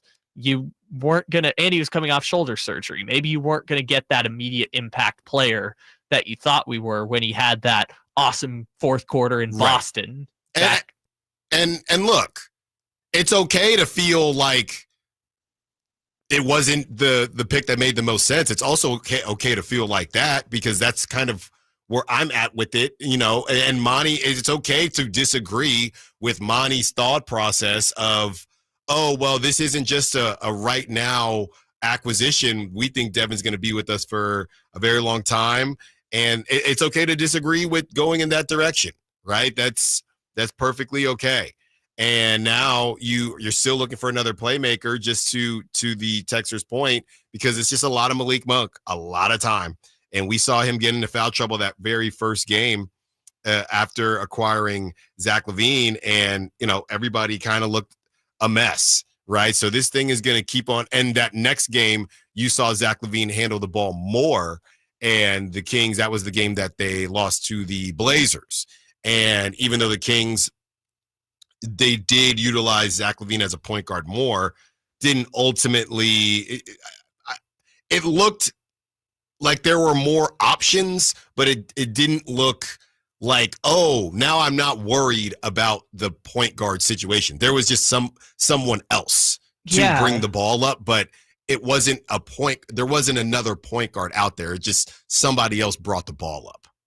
I think we were all optimistic that Malik Monk would be able to make the seamless transition to primary ball handler, and that it would make his game better or more versatile. And that just hasn't been the case yet. I mean, Monk and DeRozan in the first half of that Pelicans game had 1 point between the two of them. Yeah. And obviously that's not something we expected, but I think we were all under the assumption that Malik Monk getting a larger role would have an immediate impact, and they would make up for some of that lost Fox production. And that hasn't really happened yet. But the good thing with Malik is that it just takes that one game where he has 20 points to make that immediate impact.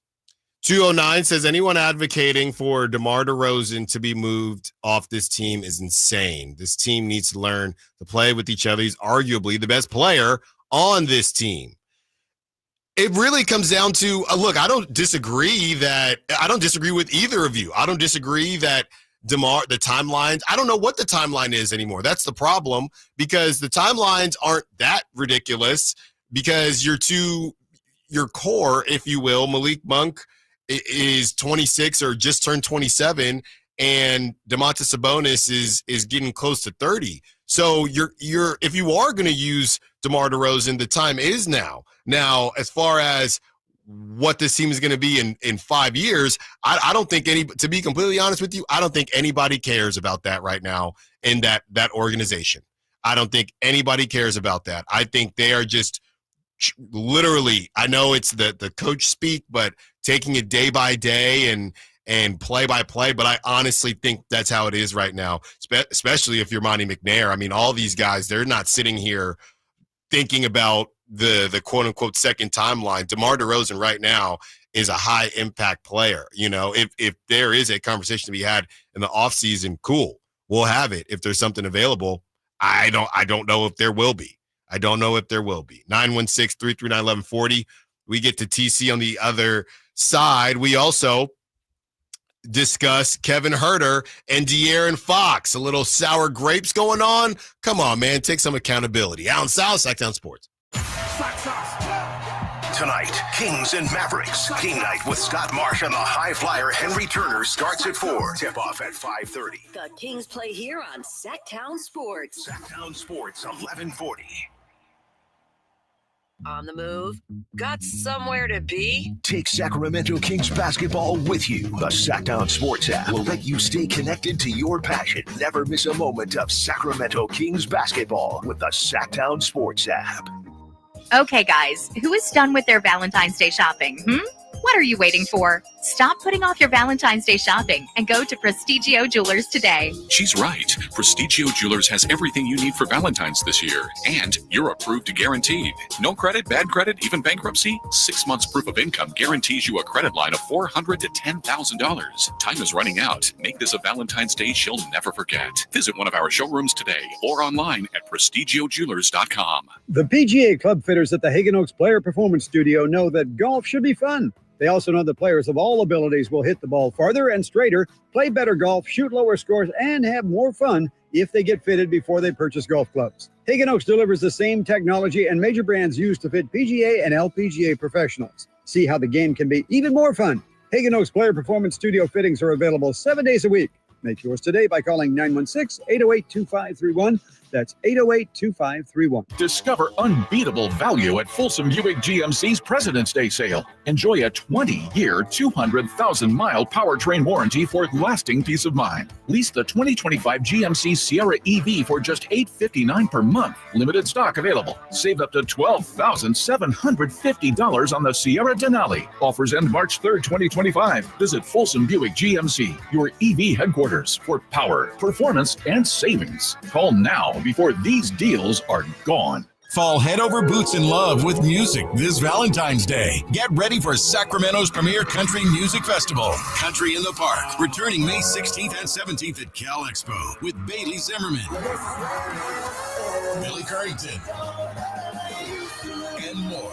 Enjoy food trucks, mechanical bulls, and line dancing. Tickets start at just $52. Visit CITPfest.com. Brought to you by Hyatt Vacation Club. Don't just say, I love you. Show it with music. Buy tickets now. You know, when it's all on the line, you need a big-time closer, and that's especially true when it comes to your garage door. And that's why I recommend National Garage Door, 638-4554. Whitey Gleason here for National Garage Door. Whether you're looking to repair an existing door or get a brand new one installed, you need National Garage Door. Family-owned and operated. They've been around since 1974 because service is their number one priority. National Garage Door are the region's BSE, it's broken spring experts. Styles, prices, and quality of the new doors will amaze you. Our garage door was starting to sound kind of, and that's not good. So Kevin from National Garage Door came out. He said patching up the old one was an option, but we're getting a new garage door. We're pretty happy about that. National Garage Door sells quality Rainer branded garage doors. They offer sales, service, and installation on all residential and commercial doors and operators. If you have garage door needs, old ones coming apart, or you're looking to improve your curb appeal, let National Garage Door come through for you in the clutch and be your closer. 638-4554,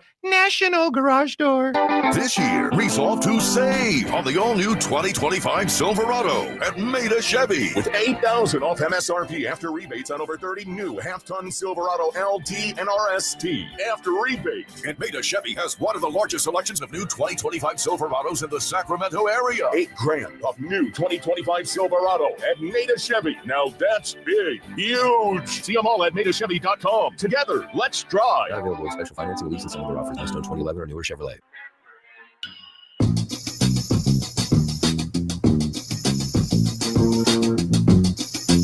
Kings have a 5-point lead at 119-114. Malik Monk will put it in play from the near sideline. Does so to Levine. Levine matches up with Murphy on the left wing.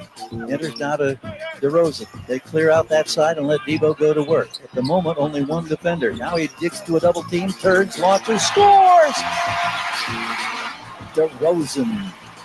121-114 Sacramento. Finally, double figures for Debo. He has 11 points. Your flagship station for the Beam Team, Sacktown Sports. A lot of people, and it's funny, didn't think that we would be here, but hey, that's just where the season is gone. A lot of people asking. I'm here looking at social media, and I see Brandon Nunez is getting asked about the point guard buyout market. Somebody else is asking me on the text line from the 408, what should the Kings do? Reggie Jackson already waived. Reggie Jackson, Jaden Springer, Jalen Hood-Schifino could be waived. Monty Morris, Trey Jones, DeLon Wright, Bones Highland, Malcolm Brogdon. And he also said, Brendan did, that not a point guard, but I'm interested to see what happens with Bojan Bogdanovic in Brooklyn. Yeah, I mean, based on that list, look, I know Tyus Jones is a really good point guard. I've seen his brother Trey Jones play a little bit, and I like the age there. Dude, no thank you to Bones Highland. Absolutely not. Are you sure? Yes, I'm very sure. Okay, because the dude is talented, so there's clearly something off because he cannot stay on a team and he cannot get on the floor. He's got to be atrocious at defense. Well, and everywhere he leaves, the team hates him. Yes, I don't know what it is because you see him with the basketball. He's hyper talented. I just think first of all, I don't think you really need him because of Malik Monk.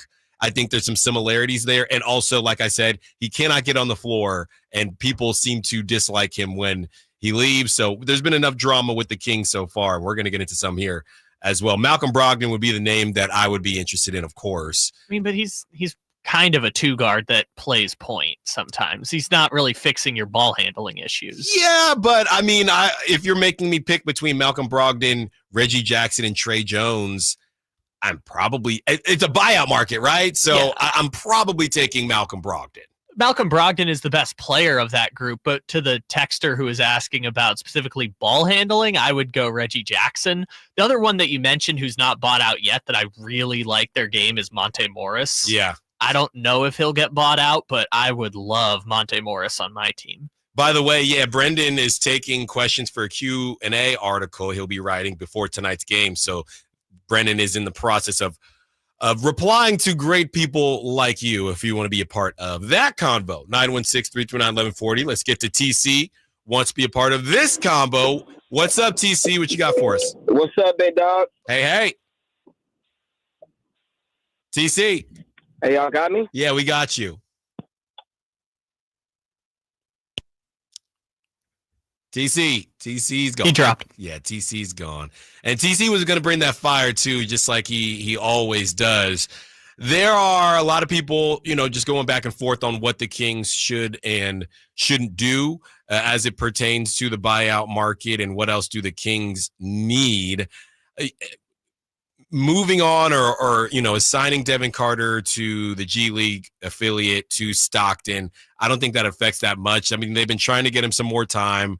Kyle makes a really good point on just the fact that, he had the shoulder situation. He's still getting used to it.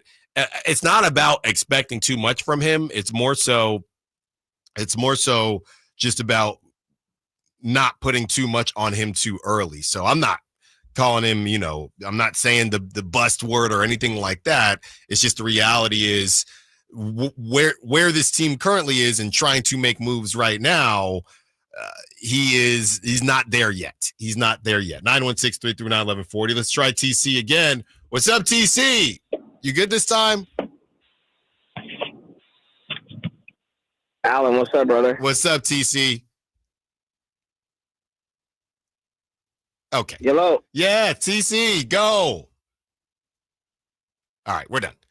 Sorry, TC. I don't know what's going on with you, but I'm sure you were going to get us rocking and rolling. Let's try Ashley, who wants to be a part of the conversation. What's up, Ashley? What you got for us? So, couple things. First, as far as the buyout market, I like Brogdon as well, but we actually do have 2 open roster spots because we're at 13 and we can get up to 15. Mm-hmm. And so we could get Brogdon and a Reggie Jackson or a Trey Jones. So that's something that we should keep in mind, and I would be totally for both, like 2 of those options.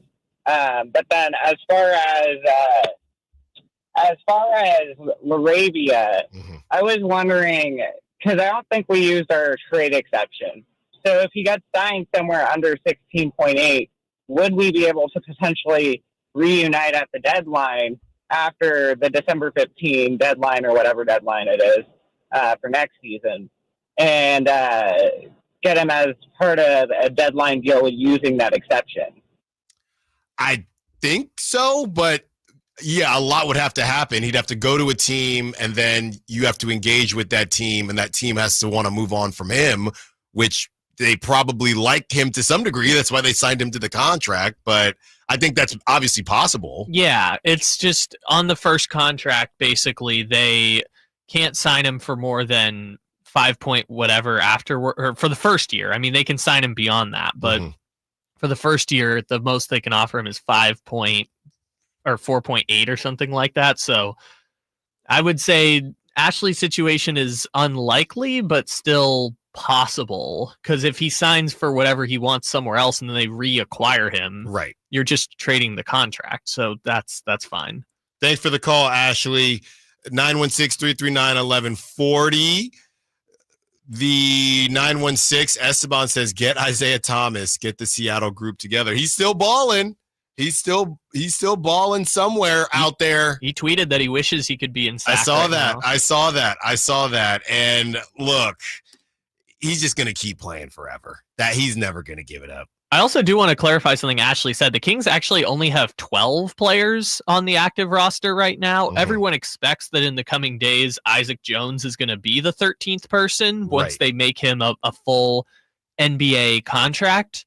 But right now, the Kings have 12 players on the roster, and then they added Deshaun Nix, who is on a 10-day right now. So he's the 13th technically roster spot player, but it's only a 10-day contract. And I need to do a little bit more homework on Nix. From what I've seen, doesn't look like we have another point guard there, but I got to do more homework on it. 6'4". Well, there you go. Hey, we're back. We are so back. We are back, baby. He played 81 games on the Rockets during the really bad Rockets years, and then he was a deep bench guy, two-way player for the Timberwolves for the last couple of years. Are you seeing shooting guard, point guard? I'm seeing not a lot. 6'4". I'm 6'4", shooting guard. Yeah.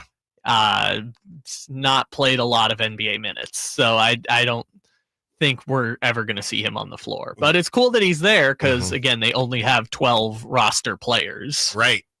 And the Kings taking on a Mavericks team tonight who Anthony Davis to say, I'm here, and then to no longer be there. I honestly just feel really bad for everyone involved, honestly, besides Nico Harrison. Yeah, because Anthony Davis didn't ask for this. I mean, and granted, again, he's a future Hall of Famer who makes hundreds of millions of dollars. I get it. There are people going through worse. But at the same time, man, that is a disrespectful way for his career to go out. For him to be... Think about it this way. When was the last time a player as good as Anthony Davis got traded? It might have been the last time Anthony Davis got traded. Yeah. It's possible, depending on how you feel about Damian Lillard. And for the fact that he got traded and they're having protests outside the arena because you're the piece they got back in return, Anthony Davis is far too good of a basketball player to deserve that. But part of that, and you know what's funny? I saw somebody say this, and the whole thing about the Luca health stuff. Why would you if you're worried about Luca's health, right? And you're worried about it from a dietary point of view. But if you're that worried about the availability of a player, why in the world would you trade for Anthony Davis, who's had availability issues? Well, do you want me to give you the basketball answer, or do you want me to give you the actual answer? Well, but the answer we understand, hey, we think that he can help the defense, things like that. I'm saying your issue was you don't know how available Luca is going to be, but you trade for Anthony Davis. Which brings me to the actual answer, which is the reason partially why the Mavericks only negotiated with the Lakers was because Nico Harrison just wanted Anthony Davis on the Mavericks. Why did Nico Harrison want Anthony Davis on the Mavericks? Because Nico Harrison was Anthony Davis's player rep at Nike when Nico Harrison used to work at Nike. That sounds very tinfoily. It's kind of true. I mean, they brought all the Nike guys back on the Mavericks, and look what they've done with it. I mean, it's basically, it's the relationship thing, right? He said, without having my long relationship with Rob Pelinka, because Nico made his career being Kobe Bryant's player rep with Nike, Rob Pelinka, Kobe Bryant's agent, that relationship was the reason why that trade was able to happen in the first place. And Nico Harrison just wanted Anthony Davis on the Mavericks, for better or for worse. On the other side, all right, we're going to close the book on De'Aaron Fox and all that he had to say to Carmichael Dave. We're going to close the book close a chapter on De'Aaron Fox. And we also get into what Kevin Huerter had to say about his former team. Allen Stiles, Sacktown Sports. Tonight, Kings and Mavericks. Game night with Scott Marsh and the high flyer Henry Turner starts at 4. Tip-off at 5:30. The Kings play here on Sacktown Sports. Sacktown Sports, 1140. Power Business Technology is proud to be a 100% independent, locally owned and managed Toshiba copier dealer. Local ownership cuts out the red tape, allowing ourselves to never be too busy to personally answer the call when our clients need us. Recognized for excellence in service execution, training, and customer service, we're proud to be named a Toshiba ProMasters Elite Dealer since 2021. Contact us today for all your business printing needs at 844-POWER-BZ. That's 844-769-3729 or visit us at powercopiers.com. Hi, I'm Justin Gingery from the law firm of Gingery, Hammer & Associates. When you have been injured by the fault of another, you will want advice you can trust. If you know an attorney you can trust, I hope you call that person. But if you don't, please call me. I promise I will be the attorney you can trust, along with my entire team. I have been helping accident survivors recover compensation for their injuries for 25 years, and we can help you. There is no charge for calling. If you have an injury, just call Gingery. Hey, it's Carmichael Dave for my good friends over at Jiffy Lube, and they want to show some customer love this month with their February oil change deals you can find online today. Visit jiffylube.com and find a service center near you to see these sweetheart deals. Get it? During the month of February. Here's what you do.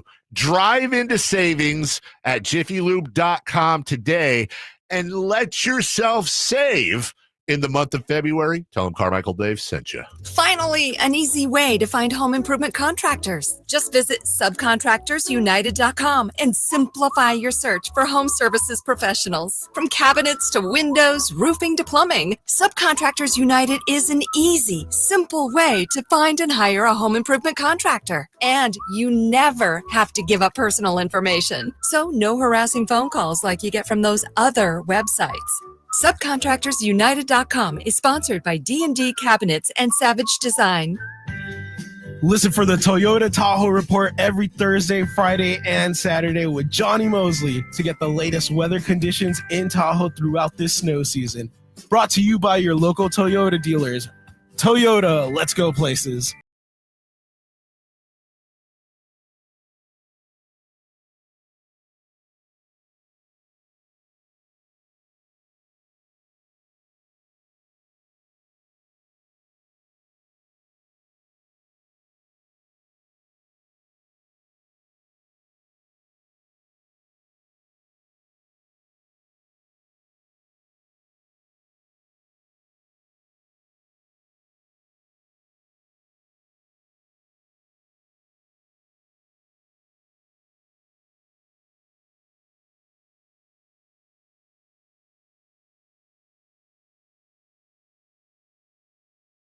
He sent the text to Stefan Castle Was he tampering, and did he say it in enough time, or did he say it after he already got moved? And then you have the conversations that he had with Carmichael Dave.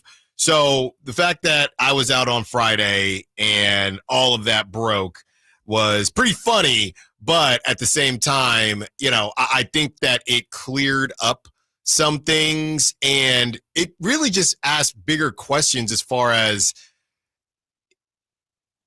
why certain decisions were made.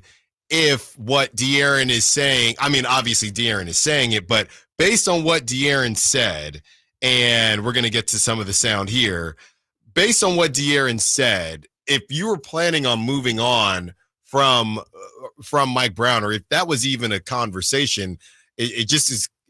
It doesn't really make sense that they went about the summer the way that they went about the summer. That's the only thing that doesn't really make sense to me. It just feels like this thing went left very, very quickly, and very much a what have you done for me lately situation with the Kings and Mike Brown. It just felt like Mike Brown was always going to be their interim bridge type coach, and that's not what De'Aaron wanted. So, Kyle, we have some of this sound from the show on Friday as far as Dave breaking down his conversation with De'Aaron Fox. Here it is. This is De'Aaron Fox's my conversation yesterday. Once they let me take the fall for Mike Brown's firing, I was done. Once they let me take the fall for Mike Brown's firing, I was done. The writing was on the wall with the firing and the fact that there was no press conference. The players were forced to do the PR. And on top of that, the media is now running with some of the media. And by the way, nationally, I don't know if anybody locally did that, is running with the fact that he had something to do with Mike Brown being fired. That was the last straw. And, we take calls all the time, calls, texts, and in the YouTube as well. What a lot of people saying, we don't care about the press conference, right? And a lot of people would put it on the media and say, oh, you just want a press conference to get your soundbite or whatever it is. And I think that this made it pretty clear that, hey, this isn't about us. Obviously, as media members, yes, when it's available, we're trying to do our job to get you information, the fans and the listeners. But this is De'Aaron coming out and saying this and mentioning that this was a huge thing. And Dave also mentioned that De'Aaron had already said, hey, if you move on from Mike Brown, I don't know where this thing is going to go, in so many words. Of course, I'm paraphrasing it. So then they do that, and then they do that in a way that leaves De'Aaron hanging out to dry, and he's fighting with people like me on social media because we're reading tea leaves because we don't know what's going on. So a huge mess, and it feels like as much as the Beam team, and I called it this, Kyle, and I don't know how people feel about this, but I said Beam team breakup, and someone responded saying I've never it's my first time seeing the term Beam team breakup, and I guess I don't think I was ready for that, because it is, right? I mean, Kevin Huerter and De'Aaron Fox are gone. The Beam team is done. Well, now there's only 4 players left from the Beam team that are even on the Sacramento Kings. Because even Alex Len was part of the Beam team. It's just they've all been cleared out. I mean, it started this offseason with Davion and Harrison Barnes, but even with that, it's like, okay, you've still got your Fox, you've got your Sabonis, you got your Malik, you've got your Keegan. But now, yeah, the Beam team is gone as we knew it. This is a new amalgamation of the Kings. And that's the part that made me the most mad when the Fox trade first happened, was that they messed up my feel good. Mm-hmm. The Beam team meant something super special to me, and they messed up the feel good by just dismissing De'Aaron Fox just right out the gate, and Kevin Huerter to a certain extent. But I think we'd been mentally preparing for the Kevin Huerter Trey Lyles trade for a year and a half, that it was just like Kevin Huerter getting traded was an afterthought. From the 916, it is partly Fox's fault with the performance Fox gave on the court. Sorry your feelings are hurt, De'Aaron. Yeah, and we'll have this conversation about De'Aaron and also about Kevin Huerter. I'm just kind of tripping off of the lack of accountability, and I know De'Aaron will probably say, we could have been better. We could have done this. We could have done that. But I haven't heard it. That's not to say that he hasn't been saying it. Like I said, we'll spend some special time on Kevin Huerter. But, there's just a lot of situations where, this organization is not perfect. They've made some mistakes, but that is not why you lost some horrible games. And Dave did mention this on Friday. He said, you want Mike Brown to stay. Well, you have to perform. And they didn't. This team is not a championship caliber team, but it also wasn't as bad as it showed itself to be more than a couple times last season and also this season. Well, isn't that part of why they fired Mike Brown in the silence and the shadows, was because they would have probably, De'Aaron and some players on the team would have probably pounded their fists on the table to support Mike. And that was not universally an opinion held among the locker room. There were some people who were, really upset when that happened, and some people that were happy to see Mike go. And that's just the reality of the situation that, didn't land on De'Aaron Fox's side that time. And I think, like he's told Dave specifically, it was just a last straw on years of missteps that had led to that point, both in the public relations of it all, the roster construction, some behind the scenes stuff with the organization and De'Aaron. It was just a final straw in a relationship that was not necessarily crumbling, but De'Aaron was just like, I don't want to sign up for 5 more years of this with this organization, not Sacramento. Sign up for 5 more years with this organization. Yeah, and that is why my conversation and my thought process of why they even went into this season. I guess if you're Monty, worse things could have happened, right? You took a chance, maybe the All NBA. Maybe they felt like we're still not that removed from the Beam team. We had an opportunity last season. If Malik doesn't get flopped on by Luca, maybe we're in the playoffs last season, and we're not having these conversations. So let's give it a run, see if we offer De'Aaron the extension, see if he ends up getting All NBA. We'll extend Mike Brown. And I think things just went left. Nobody expected, or at least most people in Sacramento didn't expect them to start out as poorly as they did. And that's where, okay, well, now we have to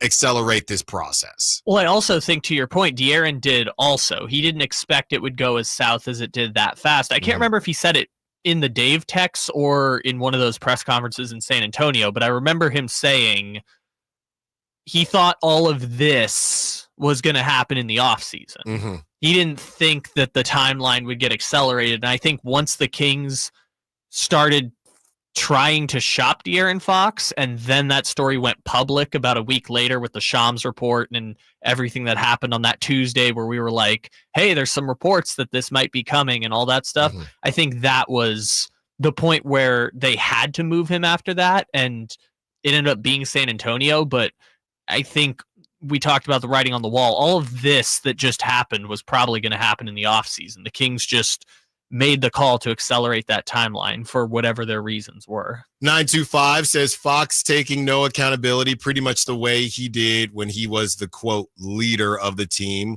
Were there things both internal and external, but he never steps up like a leader? Good riddance. That is what the 925 is saying. 916 is saying, I also felt like De'Aaron wasn't giving 100% in January specifically. He checked out. Yeah, once that report came out and De'Aaron had been hurt, and then he came back and nobody really knew what the future was going to hold. All we knew is that Sixers game was brutal, and of course after that OKC game, I think we all understood, and we talked to Jason Anderson, who was in OKC. It was very clear that they were not going to continue doing this. You couldn't come home and have this situation be what it was. I mean, you were thinking about even maybe sitting De'Aaron. I don't know what they would have done, but yeah, it was very clear that they were going to have to move forward,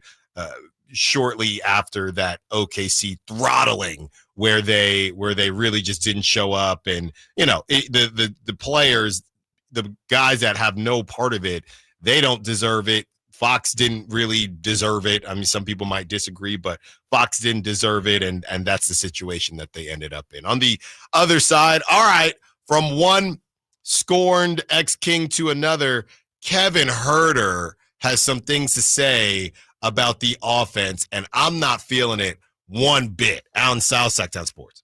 Kevin Huerter. Want to have enough money for retirement. And travel to visit our grandchildren. I understand. That's why at Fisher Investments, we start by getting to know each other so I can learn about your family, lifestyle, goals, and needs, allowing us to tailor your portfolio. What about commission-based products? We don't sell those. We're a fiduciary, obligated to act in your best interest. So how do your management fees work? We have a simple management fee based on the value of your portfolio, so we do better when you do better. We appreciate that kind of transparency. We also check in with you regularly to keep you up to date on the markets and your portfolio. What other services do you offer? As a client, you have access to resources on investing, financial planning, estate planning, Social Security, Medicare, and more. Wow, it sounds like Fisher Investments has everything we need. At Fisher Investments, we're clearly different. Learn more at FisherInvestments.com. Investing in securities involves the risk of loss. With the cooler seasons upon us, Advanced Infusion Center remains focused on your health and comfort. Whether you're dealing with a chronic illness or in need of IV therapy, we provide tailored treatments to meet your unique needs. Our caring team is here to make sure your experience is safe, comfortable, and stress-free. With convenient locations in Sacramento and Yuba and flexible scheduling, you can easily access the care you deserve. Explore Advanced Infusion Therapy today. Visit advancedinfusion.com for compassionate care right where you need it. Thunder, feel the thunder. It ignites something inside of you. Lightning and the thunder. Sets alight an elevated state of being. Days are pure exhilaration. And the nights, they're simply electric. See it, hear it, feel it. Thunder, feel the thunder. Lightning and the thunder. Thunder Valley Casino Resort. Feel the thunder. We just want to have enough money for retirement. And travel to visit our grandchildren. I understand. That's why at Fisher Investments, we start by getting to know each other so I can learn about your family, lifestyle, goals, and needs, allowing us to tailor your portfolio. What about commission-based products? We don't sell those. We're a fiduciary, obligated to act in your best interest. So how do your management fees work? We have a simple management fee based on the value of your portfolio, so we do better when you do better. We appreciate that kind of transparency. We also check in with you regularly to keep you up to date on the markets and your portfolio. What other services do you offer? As a client, you have access to resources on investing, financial planning, estate planning, Social Security, Medicare, and more. Wow, it sounds like Fisher Investments has everything we need. At Fisher Investments, we're clearly different. Learn more at FisherInvestments.com. Investing in securities involves the risk of loss. Hi, welcome to Staples. Hi, I hear Staples can print it all for my business. Oh, if you can think it, Staples can print it, and will beat any print quote. Oh, great. I'm thinking new brochures and yard signs. No problem. I'm thinking calendars, t-shirts, and pens. Totally. I'm thinking Staples is the place for printing. I thought you might think that. Right now at Staples, get up to $250 off your print purchase. Ends 4/5 exclusions apply. Visit staples.com/print for offer details. Price match guarantee valid in store and staples.com/print. Visit staples.com/price match for details. Do I choose a Sleep Number smart bed? Can I make my side softer? Can I make my side firmer? Can we sleep cooler? Sleep Number does that. Cools up to 8 times faster and lets you choose your ideal comfort on either side. Your Sleep Number setting. And now save 50% on the new Sleep Number limited edition smart bed. Plus free home delivery when you add a base. Ends Monday. Exclusively at a Sleep Number store near you. Learn more at sleepnumber.com. Hey, it's Carmichael Dave for American Energy Heating and Air with a question. Have you recently had a technician diagnose your HVAC system? You were a bit surprised at how much it cost, or did something seem off about their quote? Because at American Energy, they take pride in giving you honest, straightforward solutions to get that system up and running. Have their qualified technicians come out and give you a free second opinion. It's free. You got nothing to lose but some dollars off of that original quote. They're making the uncomfortable comfortable. They've been doing it since 1981, serving the greater Sacramento area. A+ with the Better Business Bureau. That's why they keep having customers coming back for more and more and more. You can call them and set that appointment at 916-520-9990. That's 916-520-9990 or AmericanEnergyAir.com. Call 916-520-9990 now. Hurry in and save big during Honda's President's Day sales event at Folsom Lake Honda, your one-stop Honda shop. Hurry in and save on our best selection of new Hondas. Each is priced to sell now. Folsom Lake Honda is your one-stop Honda shop for great pricing on a giant selection of new CRVs, HRVs, Civics, and Accords with low finance and lease options. Plus, get an instant cash offer for your trade. Get to Folsom Lake Honda or go to FolsomLakeHonda.com. Folsom Lake Honda, yeah, your one-stop Honda shop. Your local sports leader in the 916. KHD1 Sacramento, KYMX HD3 Sacramento. From the Power Business Technology Toshiba Studios, Sacktown Sports 1140.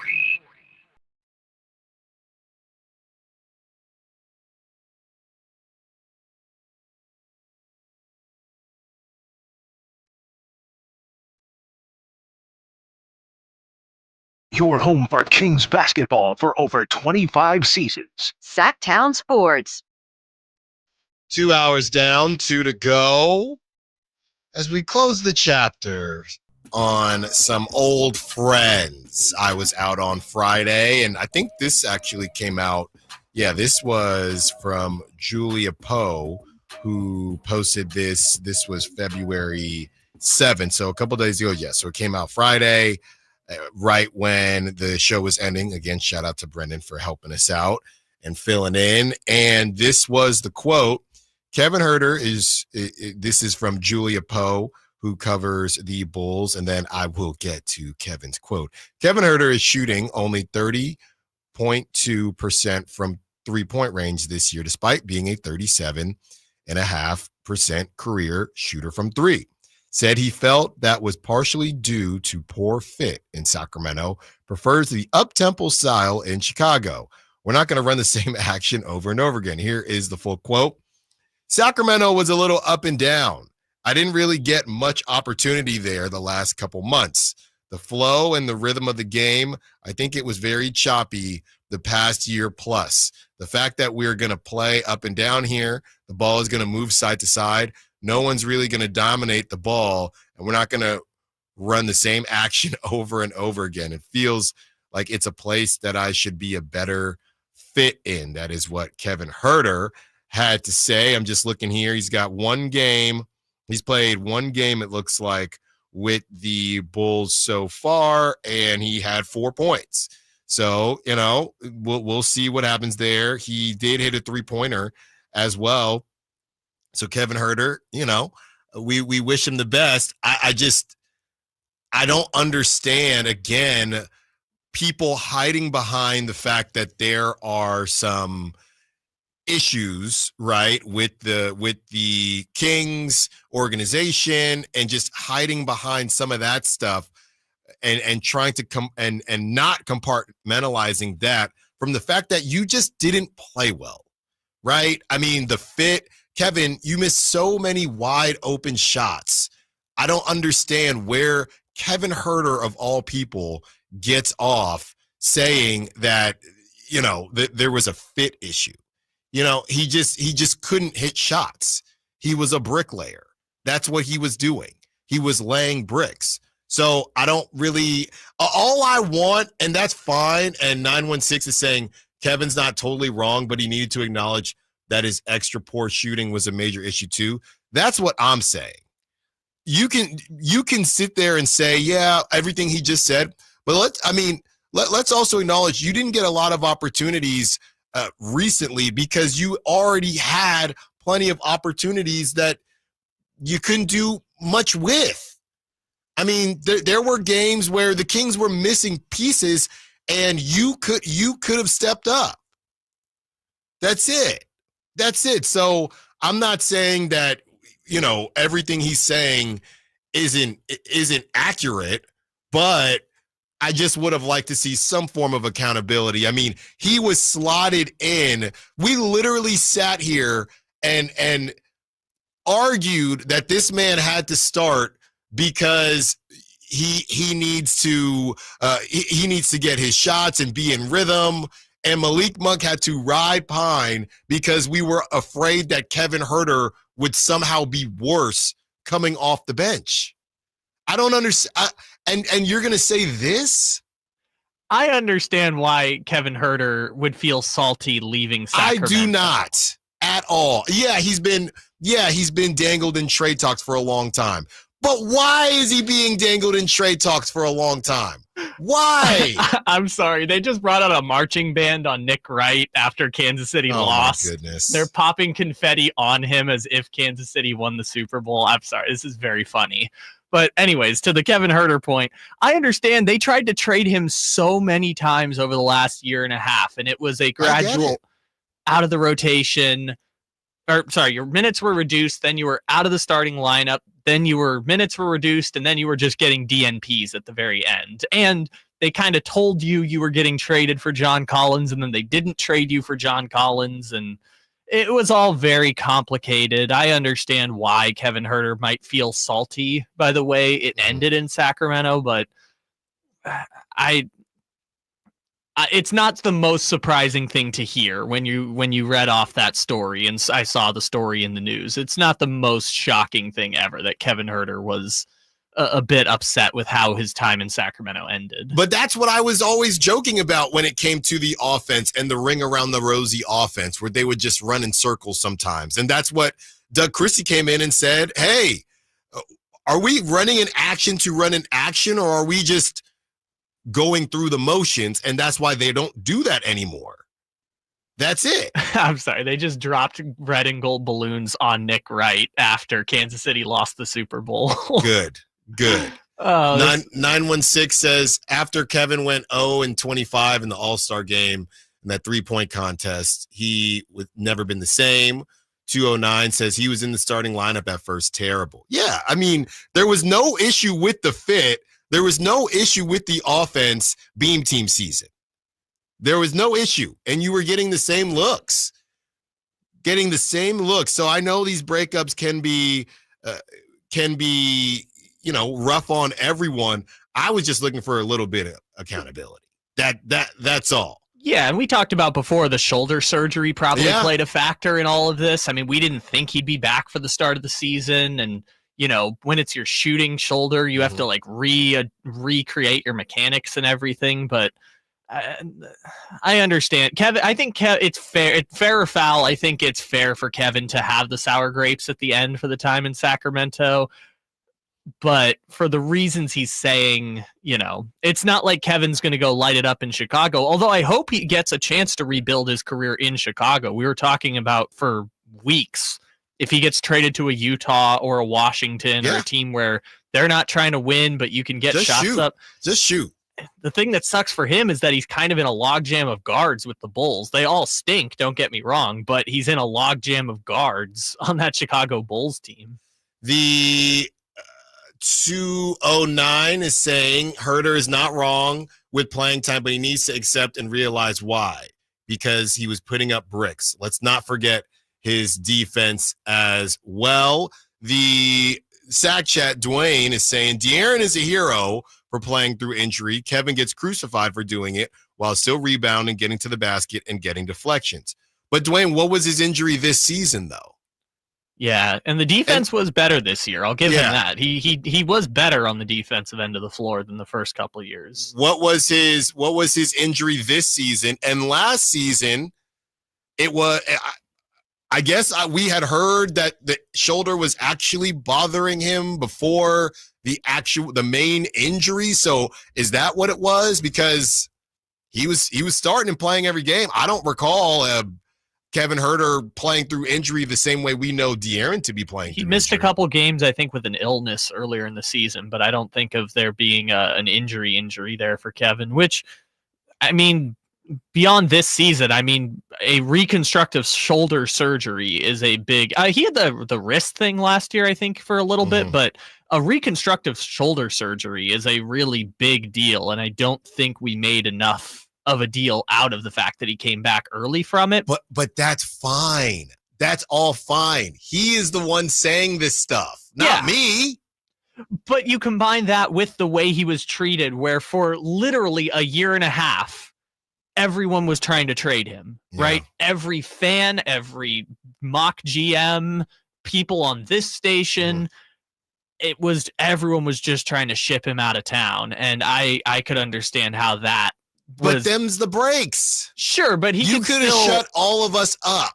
He can still feel disrespectful also. They just brought out a breakdancing group to dance on Nick Wright's actual sadness. Wow, this is funny. Anyways, but I understand why he is as upset as he is, because just because them's the breaks or them's the business doesn't mean it doesn't hurt. And he was so beloved that first Beam Team season, and to get to this just. But why? How did we get there? How did we get there? Why did things swap? Why did things switch? 530 says, I mean, what do you expect? Kevin to say, I played like trash, I suck. He's trying to save face in his career. Of course he's going to say it wasn't him. I mean, I think there is a level of, I'm not even saying to say that. I'm saying to just simply say, it's him alluding to opportunities. I think there is a world where Kevin could say, a lot of us, as a team, we just didn't get it done, and I'm excited. Trying to put the accountability back on the Kings is what I have the issue with, because Kevin, out of all people, got plenty of chances. They tried Chris Duarte, that didn't work out. So then he got more chances. And going into this season, he still got the nod to start. Yeah, and they probably should have had Malik Monk starting, or not Malik, either Malik Monk or or Keon Ellis, depending on who you think. But he was a big Mike guy too. Was the other thing also? Mike Brown was a big Kevin Huerter fan. It was the reason why he emphasized putting him in the lineup as much as they did. And fought that one.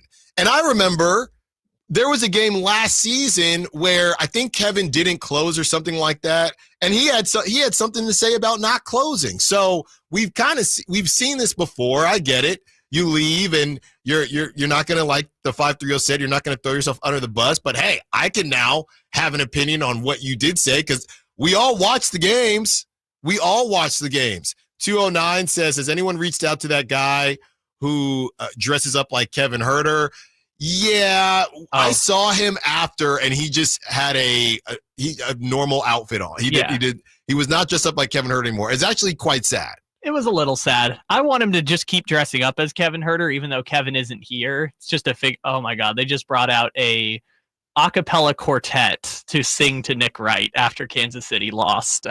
Anyways, I think that the fake Kevin Huerter should just show up in a Kevin Huerter jersey. Or the funnier option is show up in a Bulls jersey now, like fake Kevin Huerter sitting courtside. That's what I would do. No, I would still show up in the Kings outfits, like match the jerseys and do all that stuff. Maybe make custom jerseys for the new, because they're going to do a new City Edition jersey and all that next year. Just get a custom Huerter jersey every year. So, the Beam team is gone now. Someone said the Rebeam team, whatever it is. I don't know what you call them now, because the Beam team is done. That idea is, there's still a Beam, but the Beam team, you can't lose De'Aaron Fox, Mike Brown, and Kevin Huerter and still call it the Beam team. We need a new name. You're saying the Beam team lost its steam? Yes, Dr. Seuss. Thank you very much. So we need a new name. The 916 is bringing DeMar off the bench. Well, there are a couple decisions to be made, but before we get into what the Kings should do, we'll do a lot of that in the 1 o'clock hour for our Kings Mavericks preview. Now that the trade deadline is done, who worries you in the West besides the Thunder? Allen Stiles, Sacktown Sports. Domantas Sabonis plays here. He finds Sabonis, put the frosting on the cake, put the cherry on the sundae. Sabonis with a two-hand flush makes it 114-106. Sacktown Sports is your proud home of the Sacramento Kings. Are you tired of your tee shots ending up in the adjoining fairway while the rest of your foursome is hitting it down the middle? Well, experts will tell you that being properly fitted for golf clubs will help you strike your drive center cut. The Hagen Oaks Player Performance Studio and its team of trained PGA professionals are ready to help you get rid of your banana balls and duck hooks. Hagen Oaks Indoor-Outdoor Player Performance Studio fittings are available 7 days a week. Make yours today by calling 916-808-2531. That's 808-2531. Okay, guys, who is done with their Valentine's Day shopping? What are you waiting for? Stop putting off your Valentine's Day shopping and go to Prestigio Jewelers today. She's right. Prestigio Jewelers has everything you need for Valentine's this year. And you're approved guaranteed. No credit, bad credit, even bankruptcy? 6 months proof of income guarantees you a credit line of $400 to $10,000. Time is running out. Make this a Valentine's Day she'll never forget. Visit one of our showrooms today or online at prestigiojewelers.com. Join me, Allen Stiles, and the Sacktown Sports team this Saturday, 2 to 4 p.m. at Folsom Buick GMC. Come out, win prizes, and check out amazing President's Day sales.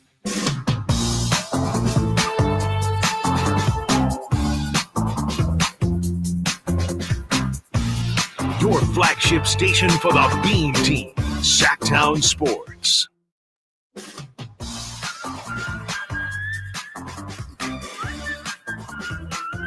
A lot of conversations being had about Kevin Huerter. 707 says Kevin was the definition of a bricklayer. We were all rooting for him, but it was painful. Cannot believe that he is blaming the team. Look, that's just one quote, but I came across it and I was, supposed to be on vacation, but I immediately had to become be a part of that conversation. So we will move into the future here. All right. We wish Kevin the best, and, hopefully he can get more open shots in Chicago and actually hit them. We want that for Kevin Huerter. 4 points in 18 minutes on Saturday. Is it the fit? Open shots? We wish him the best. There's just a logjam of guards on that Bulls team, which sucks. I don't think he's going to be with the Bulls for a very long time. What are they going to do? Trade him? Well, in the offseason, yeah. I guess it's a little easier at that point, but they tried to trade him at the deadline. They couldn't find anyone willing to take the $17 million contract. Yeah. So we wish Kevin the best in his Chicago era. And now that the trade deadline is over with, how do you feel about the Western Conference specifically? We'll just stay with the West. Obviously, the Lakers get Luca, who I believe Luca will be debuting tonight. So the Lakers get Luca. They still have my guy Dalton Connect, even though they tried to move him. They don't really have a center outside of Jackson Hayes, but the Lakers make that big move. The Warriors make that big move to get Jimmy. I thought that they looked pretty darn good in Jimmy's debut, so we'll see what happens there. The Spurs, they obviously get De'Aaron Fox. The Kings make their move, and the Nuggets don't do much. The Grizzlies move on from Marcus Smart, but nothing too crazy. They also lose Jake LaRavia. The Rockets decide to stand pat as well, and the Timberwolves. So if you look at these teams and the teams that made moves during the trade deadline, is anything different now? Well, the first thing I would say is that I don't know if they're good enough to win the whole thing, but I don't need to see the Warriors again. I don't need to see them again. The Suns end up doing nothing after all that.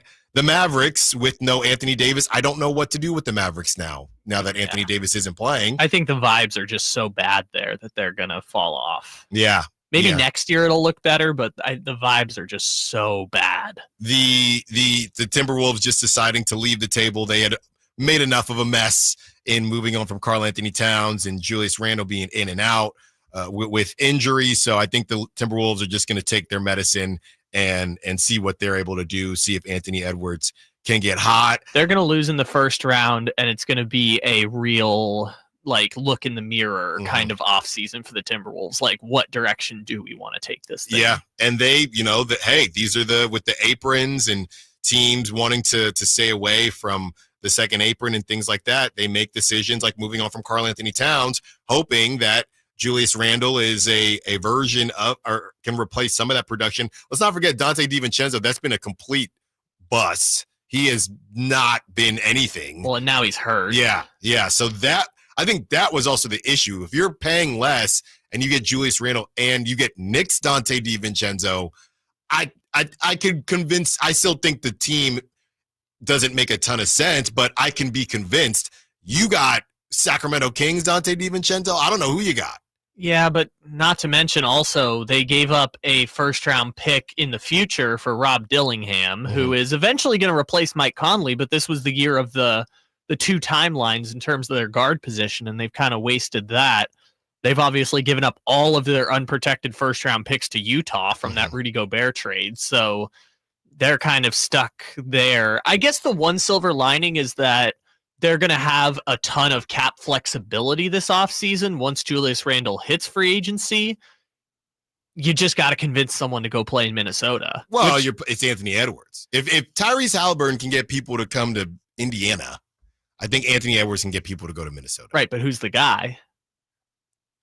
We'll have that conversation when it's time to have that conversation. Is it going to be re-signing Julius Randle, or do they think they can do better than Julius Randle? That's the tough conversations they got to have, but they're going to be fine this year, but it's not looking great right now for them. Yeah, and the man in the chat is bringing up KD. Yeah, the Timberwolves tried to get Kevin Durant. The Grizzlies tried to get Kevin Durant.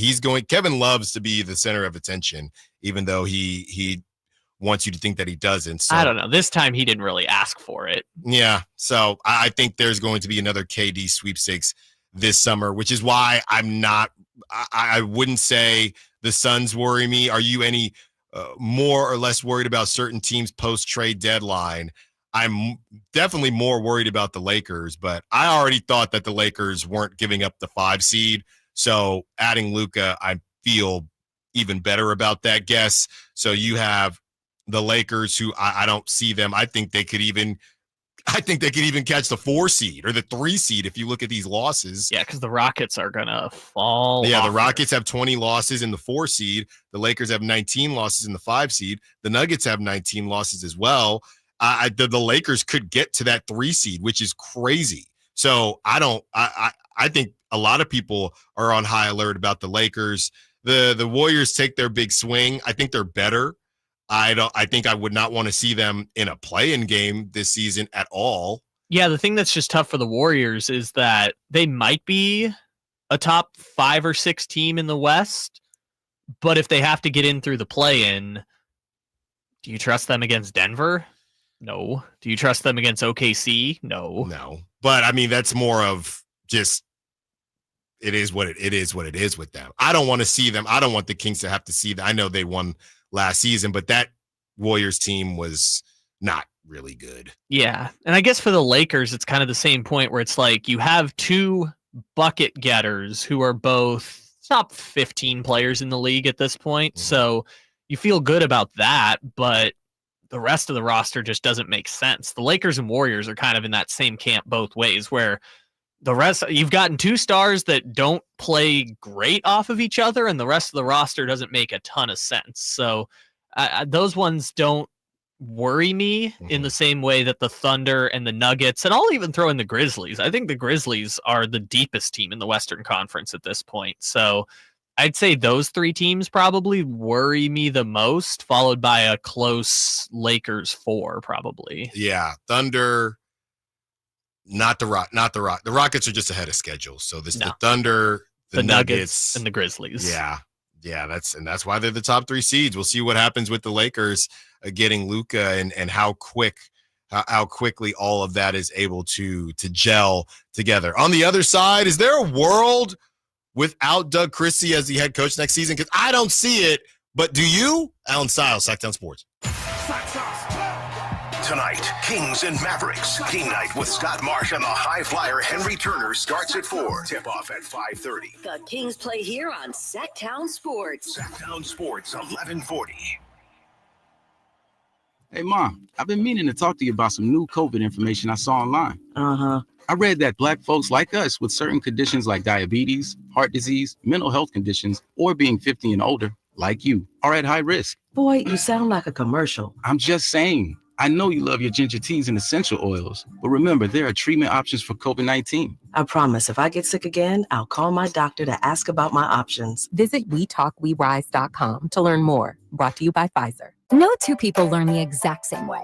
So how did Babbel become the award-winning language learning app? We thought of you, all of you. Take Sierra. As a visual learner, she uses Babbel's wordplay videos. Today I'll share a quick lesson on shopping French. Merci beaucoup. Keith is a be in the room with real people kind of learner. So he loves the live online classes with our language experts. Okay, class. Vos está pronto. Estamos prontos. However you learn, Babbel makes it easy. Try Babbel for free at Babbel.com. Babbel.com.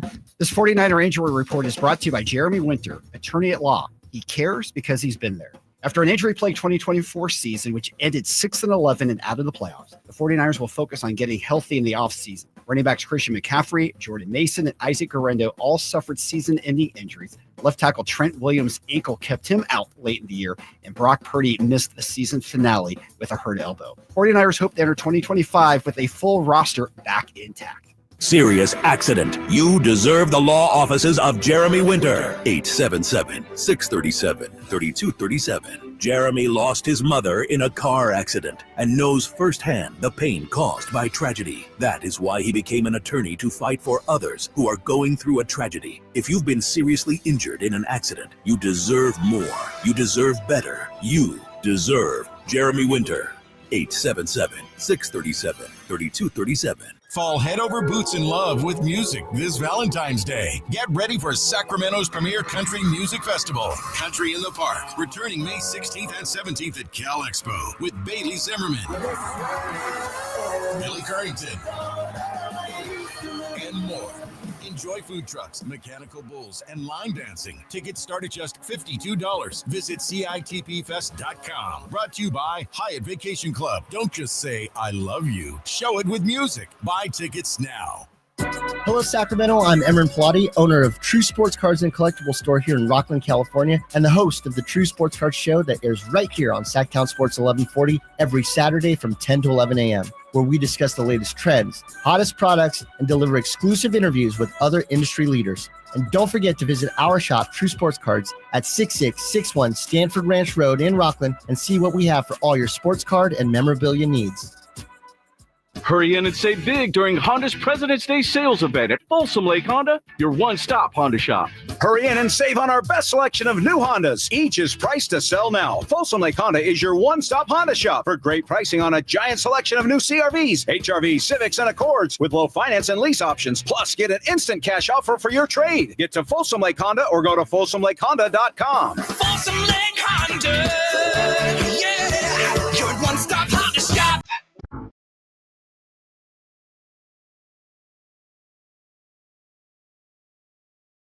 Your home for Kings basketball for over 25 seasons. Sacktown Sports. In classic LA fashion, they will be releasing a special on when Luca arrived in LA, and I guess all those things that went into it. So if you are interested in that, after tonight's game, Lakers will air exclusive look behind the scenes at Luka Doncic's arrival in Los Angeles. So if you are interested in all things Luka Doncic, I mean, it is pretty crazy. It's still crazy. It's still crazy. It's one of the most confounding things that's happened in professional sports in the last 10 years, just for not only that trade to happen, but for literally nobody to have any insight into it happening is crazy, which is why I would say I'd be very interested in exclusive behind the scenes information. However, this is probably produced by the Lakers. Therefore, they're not going to give you any of the actual inclusive behind the scenes access. They're just going to give you, look at him on the plane saying how he liked Kobe Bryant. It does get to a point. You know what's funny, though, as you bring up how hush-hush it all was? This is the same thing. I guess the Mikal Bridges thing was talked about a decent bit because of the Villanova connection. But this is the second time now when one of the biggest moves got done with no rumors, right? With Karl Anthony Towns getting moved to the Knicks. Nobody saw that coming. And it happened in the dead of the night. And it just goes to show that it can be done. Meanwhile, yeah, they finally, we were talking about Pascal Siakam for years. You finally moved him last season. Same thing with OG Anunoby. Kyle Kuzma finally got moved. Jeremy Grant never got moved. And Cam Johnson also did not get moved. The same names that we were talking about, nobody ended up getting them. And this comes out of nowhere. So as much as we like the reports and rumblings, if there was a batting average for how certain things actually happen based on when it gets reported on, I feel like that batting average is actually kind of low.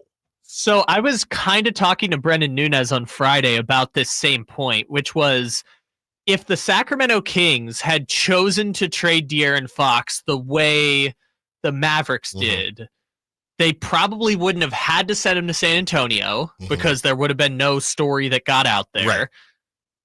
Would they have, he brought up the hypothetical, would they have been better off going the Nico Harrison route if they were going to trade De'Aaron Fox? And my conclusion is the same one I'll say to that Luca trade and to the Karl Anthony Towns trade, which is the way the Mavericks did it and the way the Timberwolves did it is the right way to do the wrong thing, right? If you want to make a bad organizational decision, I guess you're technically better off doing it that way than the way Sacramento did, which was have the story leak out. Now you can only trade with the Spurs and you have to take their 70 cents on the dollar offer. So if you want to do the wrong thing, doing it the way Nico Harrison and the Timberwolves GM did it is probably the way to go. But again, both teams were better off keeping Karl Anthony Towns and keeping Luka Doncic. It's just not the best way to go about doing business, is to have one bidder, never make it public, and then settle on whatever offer that person gives you. Because again, the craziest detail of that Mavericks trade is Nico had to get talked down from Dalton Connect and the extra first round pick. Yeah. Which is crazy that he got talked down to the deal that they actually took. So with Luca and that whole situation, which really has just kind of taken the world by storm. I mean, real quick, for the NBA to do what they did Super Bowl week, I think it doesn't help that if it was, maybe it's different if it's Bills, Eagles. I don't know, because you have two really big brands in the Chiefs and the Eagles, but it felt like one of the quieter Super Bowl weeks. And then for the game to be what it was and not be much of a game. I mean, is it fair to say that the NBA, they kind of won this week, but with the trade deadline and the game being kind of a bust? I mean, everybody liked, or a lot of people liked seeing the Chiefs lose, but I mean, everybody, I think number one, most people like seeing a good game, because that was not a good game. So somehow, some way, the NBA gets a rare victory, I would say, over the NFL. Oh, I would say they just won the sports week altogether, because I don't know if you followed this story. ESPN moved a primetime college basketball game on Saturday so that they could broadcast Luka's first game with the Lakers. Yeah. But it didn't end up being Luka's first game with the Lakers.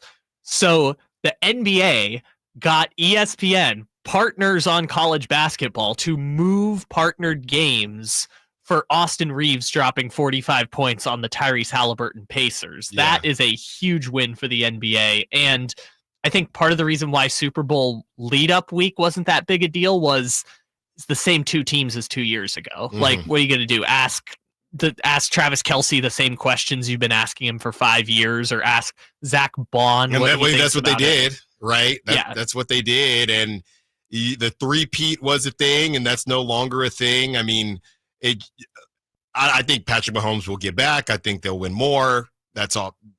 Everybody needed a bit of a break, or that's what it felt like.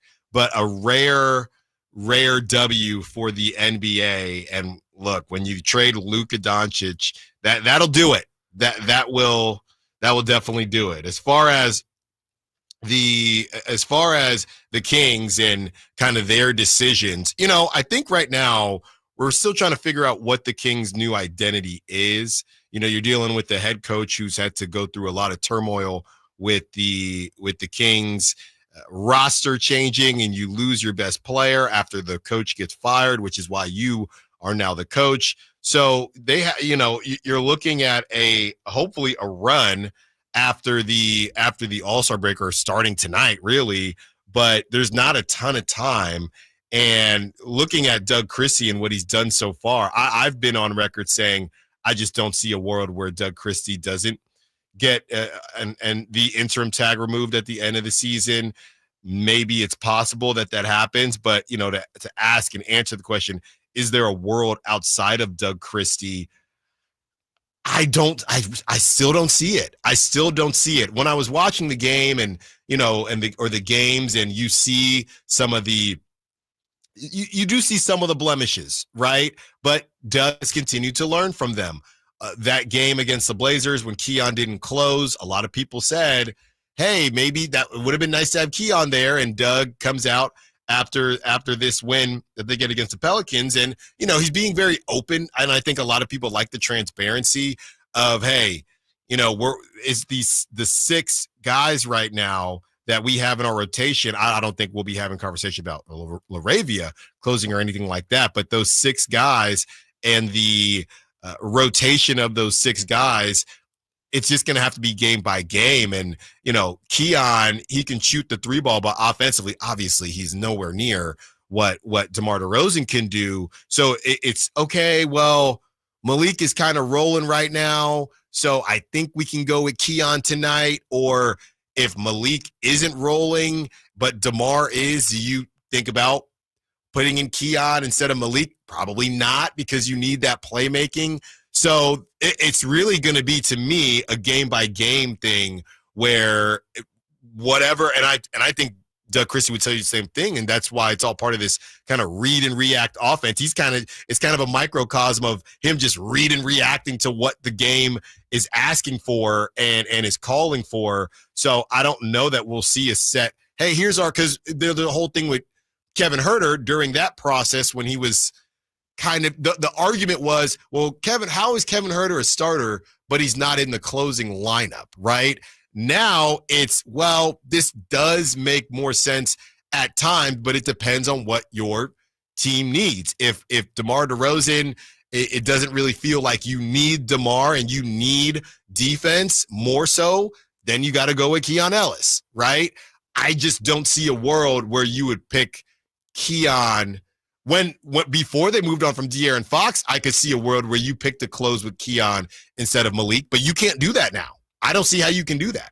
Yeah, you can't have Keon versus Malik. The argument would be both of them on the floor at the same time, which I guess would take either LaVine or DeRozan off the floor in crunch time. Yeah, and it doesn't have to be DeRozan. It could be LaVine too. Yeah, it's just we assume LaVine will be not a better player than DeMar DeRozan, but just that Zach LaVine should be on the floor down the stretch for a lot of these games. He's getting paid, and I know he's still getting, entered and acclimated to the team, but yeah, you paying this brother nearly $50 million. He's got to close. Yeah, for sure. And so this is the interesting part about that from Doug's standpoint. I think to your original question though about the Doug Christie, is there a world outside of Doug Christie for the Kings? I think there's a very narrow path there, and that is only if they decide to clear house in the front office this offseason and Vivek and Matina and the people running the team give the new general manager leeway to decide who the new coach is. Because what I would imagine, and maybe for better or for worse,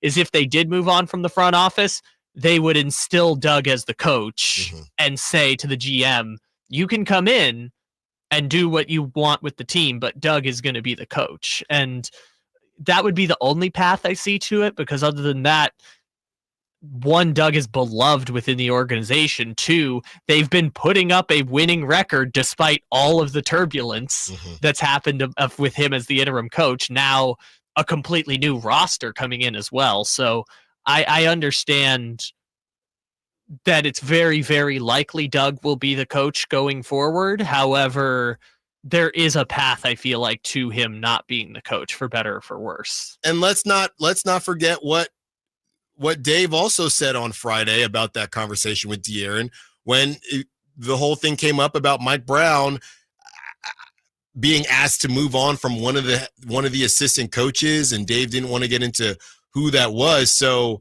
now if you're Doug, that's out, right? So the end of this season, you will now, I guess, revamp and get different assistant coaches. But what if you made the playoffs? I don't know if that still stands, even with Mike Brown out now. It's messy. I wouldn't call it a mess, but it definitely is messy. And there's also the reports that, I mean, I would assume Doug would have to build out his own coaching staff. It's just the question of which of the guys that were Mike Brown hires will want to stick around after. Because I know there's been reports this week with Leonard Hamilton retiring at the end of the year at Florida State that Luke Laux is in line to be the next head coach at Florida State. And so that's been up in the air, and there's all sorts of different, paths forward. So they might have to build out a new coaching staff, but Doug also has only ever coached in Sacramento, so he doesn't have those relationships outside of the league. And that's not prohibitive. I mean, Jordy and Mike never had much of a relationship before Jordy became the associate coach, but it's just one of those things that you think about when you talk about what direction are the Kings going after the season ends, regardless of play in or play off or the 11 seed or whatever happens. Domantas Sabonis, could he still become an all-star? Some guys are out. Who will they be replaced with? Should he say no? Should he decline the invitation? I saw somebody say that.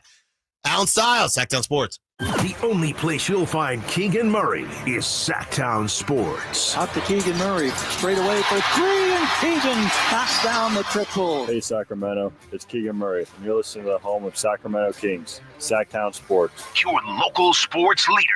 This year, resolve to save on the all-new 2025 Silverado at Maida Chevy with $8,000 off MSRP after rebates on over 30 new half-ton Silverado LT and RST after rebates. And Maida Chevy has one of the largest selections of new 2025 Silverados in the Sacramento area. $8,000 off new 2025 Silverado at Maida Chevy. Now that's big, huge. See them all at MaidaChevy.com. Together, let's drive. Not available in special financing, lease, and some other offers based on 2011 or newer Chevrolet. Everyone has a past, but what happens if you've made mistakes and made good on that past, but it keeps following you? Are you looking for an attorney to erase past records and restore your rights, maybe even restore your gun rights? Do you need a reputable criminal defense attorney who knows even good people make bad mistakes? Well, the attorneys at Gonzalez Law Office are here to help. Find Gonzalez Law Office online at saclegaldefense.com or call them at 916-304-9187. We don't settle for less, and neither should you. Bonneville International Radio Station contests are open to participants at least 18 years of age and older that are residents of California and who reside in one of the 6 counties that make up the Sacramento metro area, unless otherwise specified. Employees or agents of the station, Bonneville International Corporation, other area radio stations, or any entity associated with the contest are not eligible to win, unless the station otherwise specifies in its own discretion. Persons who have won in the last 30 days from a station contest or event may not be eligible. For a copy of the general contest rules, visit KHTK.com. Hey, Marvel comic fans, the Esquire IMAX Theater in downtown Sacramento is now serving adult beverages. This week, get ready for Captain America, Brave New World, the IMAX experience. The best place to immerse yourself in Marvel comic action is on the Esquire IMAX 6-story screen with heart-pounding audio. You asked for me. Here I am. Captain America, caught without his wounds. You want me? Come and get me! Get your tickets early at IMAX.com/Sacramento. And don't miss Captain America, Brave New World, playing this week at the Esquire IMAX Theater. Listen for the Toyota Tahoe Report every Thursday, Friday, and Saturday with Johnny Mosley to get the latest weather conditions in Tahoe throughout this snow season. Brought to you by your local Toyota dealers. Toyota, let's go places.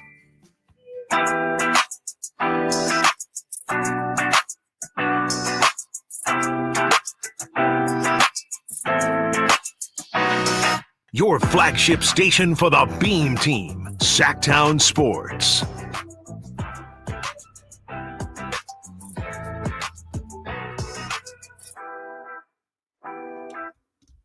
Allen Stiles, Sacktown Sports, taking you up to 2 p.m. And some good text coming in about the coaching situation with the Sacramento Kings. 530 says, I'm listening to you both about the coaching staff moving forward. I think they will bring in Bobby Jackson as an assistant. I think Doug will make some good choices, and I think the Sacramento Kings front office, whether it's different or the same, will let Doug choose or at least hear him. Yeah, Bobby Jackson, that would be great. Now he's making his way up the ranks, and the Kings will be lucky to kind of have him, as he's obviously, again, very familiar with the organization and goes back to those days with Doug Christie when they were rocking and rolling in the 2000s. Well, and he coached the Stockton Kings that's right. 2 years ago, which, looking at it right now, I think he's 4th or 5th on the bench in Philadelphia right now. So, you know, maybe they promote him to a defensive coordinator or an associate head coach title. But, I mean, I don't think that coaching staff is going to be fired in Philadelphia. So unless it's kind of like a promotion situation, I don't know. I think Bobby's got a good thing going there. Yeah. I mean, if it's, hey, you're going to move closer, if somebody else moves on, or, you know, whatever the case is, I think it would be an opportunity for Bobby. But then, of course, he would move on. His goal is to be a head coach. So however long he's with the staff, it would be another stop on the ride up. Well, isn't that the same thing with Lindsey Harding? Because I know some people were saying, why don't they bring Lindsey back? Yeah. It's like, well, she's kind of on the path too. Right. So unless there's a spot on the bench for her, that is a promotion from where she was before. Because she's the 4th person on the bench, I think, in Los Angeles now with JJ. So unless there is a chance to move up, I mean, it's a pretty good situation. I mean, I know I just bagged on the Lakers organization for being kind of incompetent, but like, that Lakers team is better than the Sacramento team right now in terms of making strides and improvements. Yeah. So you have all of that. Also, the All-Star. So this is kind of a random, weird situation where Trae Young is now in the All-Star game because Giannis is out. All right. Anthony Davis is also out, but they have not named the Western Conference backup yet. I have not seen since this morning. They named Trae, but didn't immediately name who it was going to be in the Western Conference, and I'm not sure why they did that the way that they did that. I guess they only knew Davis was going to be out yesterday, and they knew Giannis was going to be out longer than that, but I don't know, man. Adam Silver's the one who gets to make the replacements, so I don't know why Adam Silver couldn't have just said, here's both of them at the same time. But yeah. I guess we'll wait and see whether Domantas Sabonis finally gets his All-Star game nod, which I would imagine he would be because they're looking for another big. So if you're looking for a back or a front court player, it's either him or, I don't know, Norm Powell. Yeah. And it could be. So we'll keep you in the loop when we find out who is going to fill in for Anthony Davis. Anthony Davis expected to miss multiple weeks with the left adductor strain. His absence could stretch to a month. So that is what happened there with Anthony Davis, and just some bad injury luck there. The 209, and I've seen this going around. So Luke on the SAC chat in 209 says, after all that, the Kings have 2 Frankensteins and no true point guards. All they had to do was draft Ware and the team would have been contenders. Well, I don't know about contenders. But I am seeing a lot of people, I don't even want to call it victory lapping, but a lot of people saying, oh, you tried to tell us that Malik Monk was going to take a leap and now look at this and blah, blah, blah, blah, blah. And as far as I'm concerned, Malik Monk it's not that he hasn't taken a leap or has taken a leap quite yet. It just, this whole thing, we're still in the process. And the other part of it is you need somebody. It can't be all Malik Monk. De'Aaron Fox also had Malik Monk. So you get rid of De'Aaron Fox and you don't have another point guard, but now people are saying, hey, well, this affects, you said that Malik Monk was going to take a leap. Yeah, they also need another point guard. He cannot be the only one handling the rock. Well, I guess that's what Devin Carter should be for, but I don't know if we're going to get that production right now. No, you're not. He's in Stockton right now. I guess to the texter's point, though, do you feel like we maybe were a little too optimistic in thinking that it would be a seamless transition from Malik to be the primary ball handler and that he would improve? Just from the Malik standpoint, I would say it's tough because De'Aaron and Malik played so much together. The one thing I tried to pay attention to when we were having these conversations about life after De'Aaron is watching Malik when De'Aaron wasn't on the floor. But even that's not a perfect, once the rotations are the rotations, that's still not a perfect comparison. I think we maybe just and I'm just saying the collective I think we maybe didn't overestimate Malik Monk. I think we underestimated De'Aaron's gravity. That's what I think we did. And we also overestimated having guards versus having point guards. So you lose De'Aaron as a talent. You also lose him as a ball handler, because when we're looking around and this is, not to come down Monty's road, but when I'm looking around and Shea is the point guard, but Jalen Williams can still initiate an offense, and Paolo Banchero and Franz Wagner are initiating offenses, and these dudes are point forwards pretty much, but the Kings have a bunch of guards, and on top of that, you don't even have guards that can initiate offense. It's just some rough stuff there. Yeah, and it's different because it doesn't matter who initiates the offense if the offense runs through Sabonis, but the offense isn't going to run through Sabonis on every play. And that was not with the ring around it's not the ring around the Rosie anymore. No, and I feel a bit vindicated just hearing you say that, because the whole week I was like, am I going crazy here with one of the things De'Aaron did that was so valuable is in transition, if the other team gets a bucket or is going on a run, give him the ball, let him drive, let him get to the rim, let him pull up from the free throw line and just kill runs, just stop runs. Right. And that was the thing that made De'Aaron Fox great. Like we saw the stats that was like he from the free throw line to about 12 feet out, he is the best shooter in the NBA. Mm-hmm. And that was the thing that he always had in his bag, that he could get to the free throw line. He could stop on a dime, pull up, and hit that little 14-footer. And they don't have that option in their bag anymore. But Malik Monk, being the primary ball handler, should be able to offset a little bit of that, because we know Malik Monk is a bucket getter. Malik Monk can get buckets in one-on-one ISO situations, but facilitating the offense is just a new game for him, and I think he's trying to figure out that fine line. It's only been 2 games, so I'm not taking it as some grand indictment, but he is towing that line in a way that when De'Aaron got hurt back in January, they didn't miss a beat because Malik had a 32-point game and a 27-point game starting in place of De'Aaron Fox. Yeah, and I think the other thing is seeing, everybody likes to talk about the pick and roll, right? And how good Malik Monk and Sabonis, how good they are at the pick and roll. And if one thing that I've noticed is you really haven't seen that these last couple games, because it's one thing when it's a counterpunch, right? And you're not seeing it throughout the game. It's another thing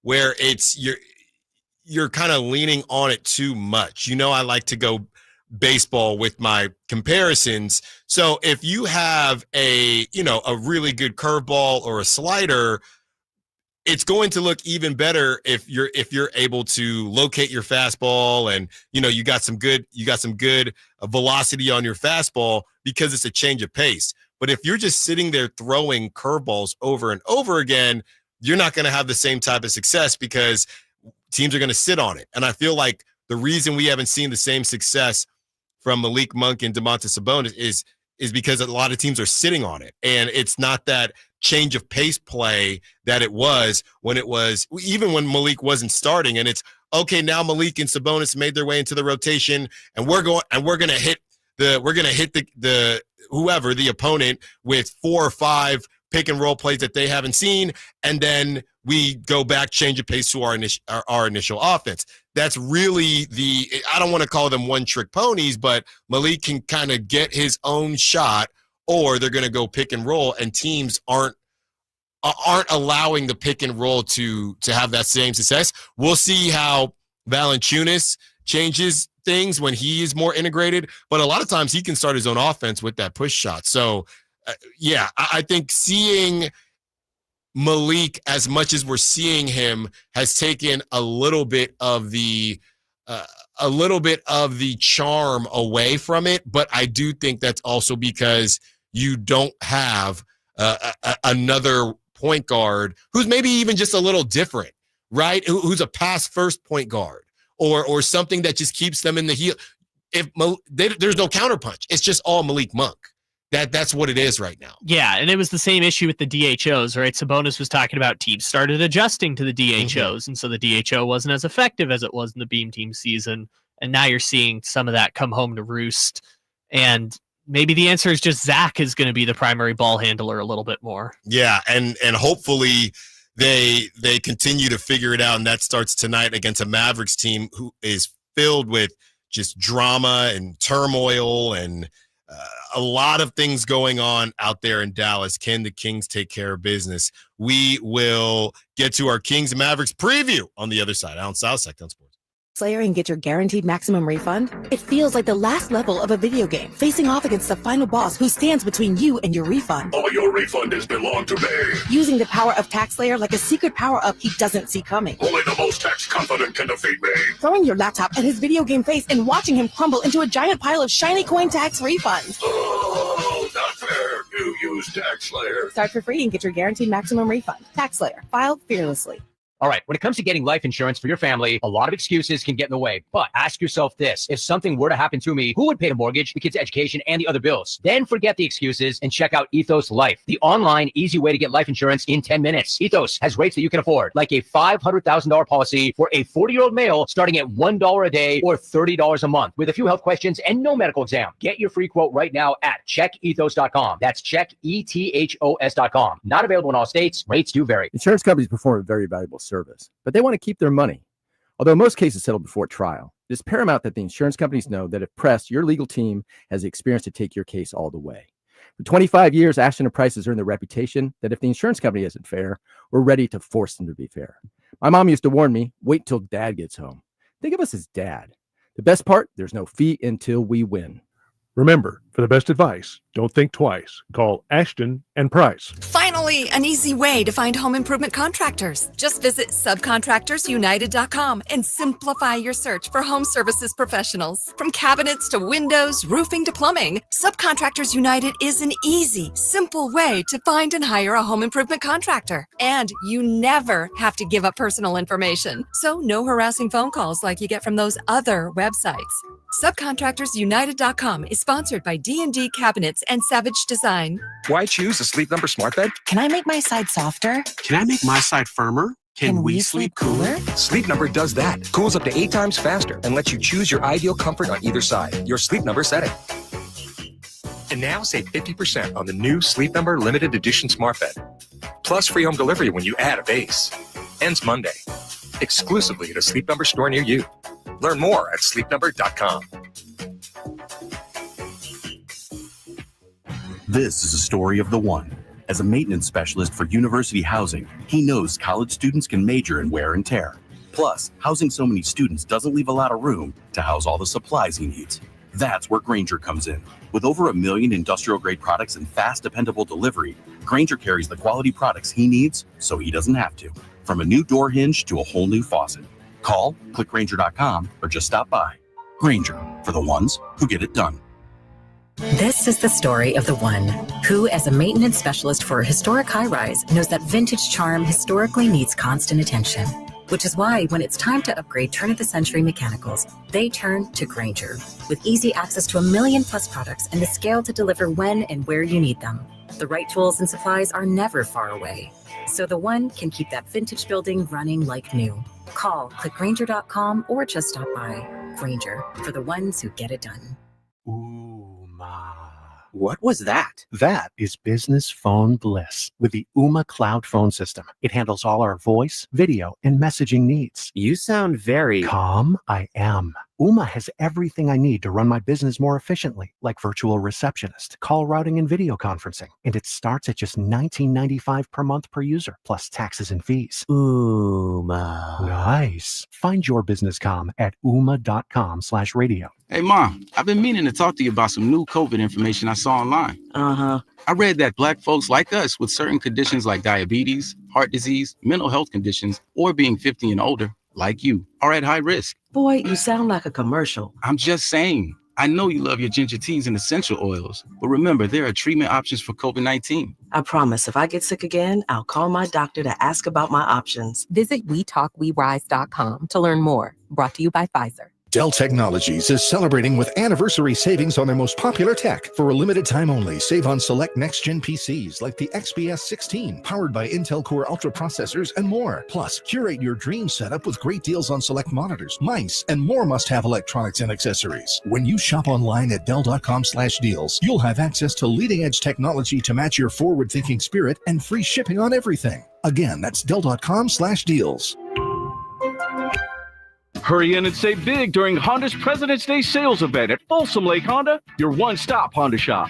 Hurry in and save on our best selection of new Hondas. Each is priced to sell now. Folsom Lake Honda is your one-stop Honda shop for great pricing on a giant selection of new CRVs, HRVs, Civics, and Accords with low finance and lease options. Plus, get an instant cash offer for your trade. Get to Folsom Lake Honda or go to FolsomLakeHonda.com. Folsom Lake Honda, yeah, your one-stop Honda shop. KHD1 Sacramento, KYMX HD3 Sacramento. Your home for Kings basketball for over 25 seasons. Hammer time thrown down by Malik. From the Power Business Technology Toshiba Studios. Sacktown Sports, 1140.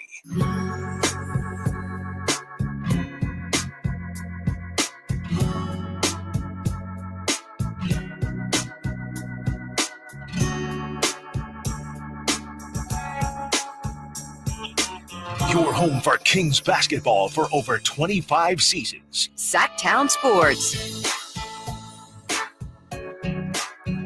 1 o'clock hour as the Kings get ready to take on the Dallas Mavericks, and they're still looking for that secondary ball handler to Malik Monk. Could it be Zach LaVine?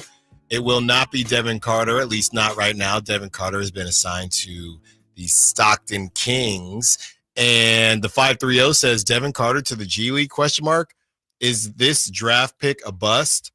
Well, I wouldn't say that he's a bust, but, he's not in a position right now where he can help the team. And I think that it is interesting that he is getting assigned to the G League, even though you clearly need a guard, right? Guard play in losing De'Aaron Fox. And, I never really saw the point guard vision with Devin Carter. That's not to say that he can't be a point guard. And that's not to say that he can't develop into one, but just from the film that I watched, he just didn't look like a pure point guard.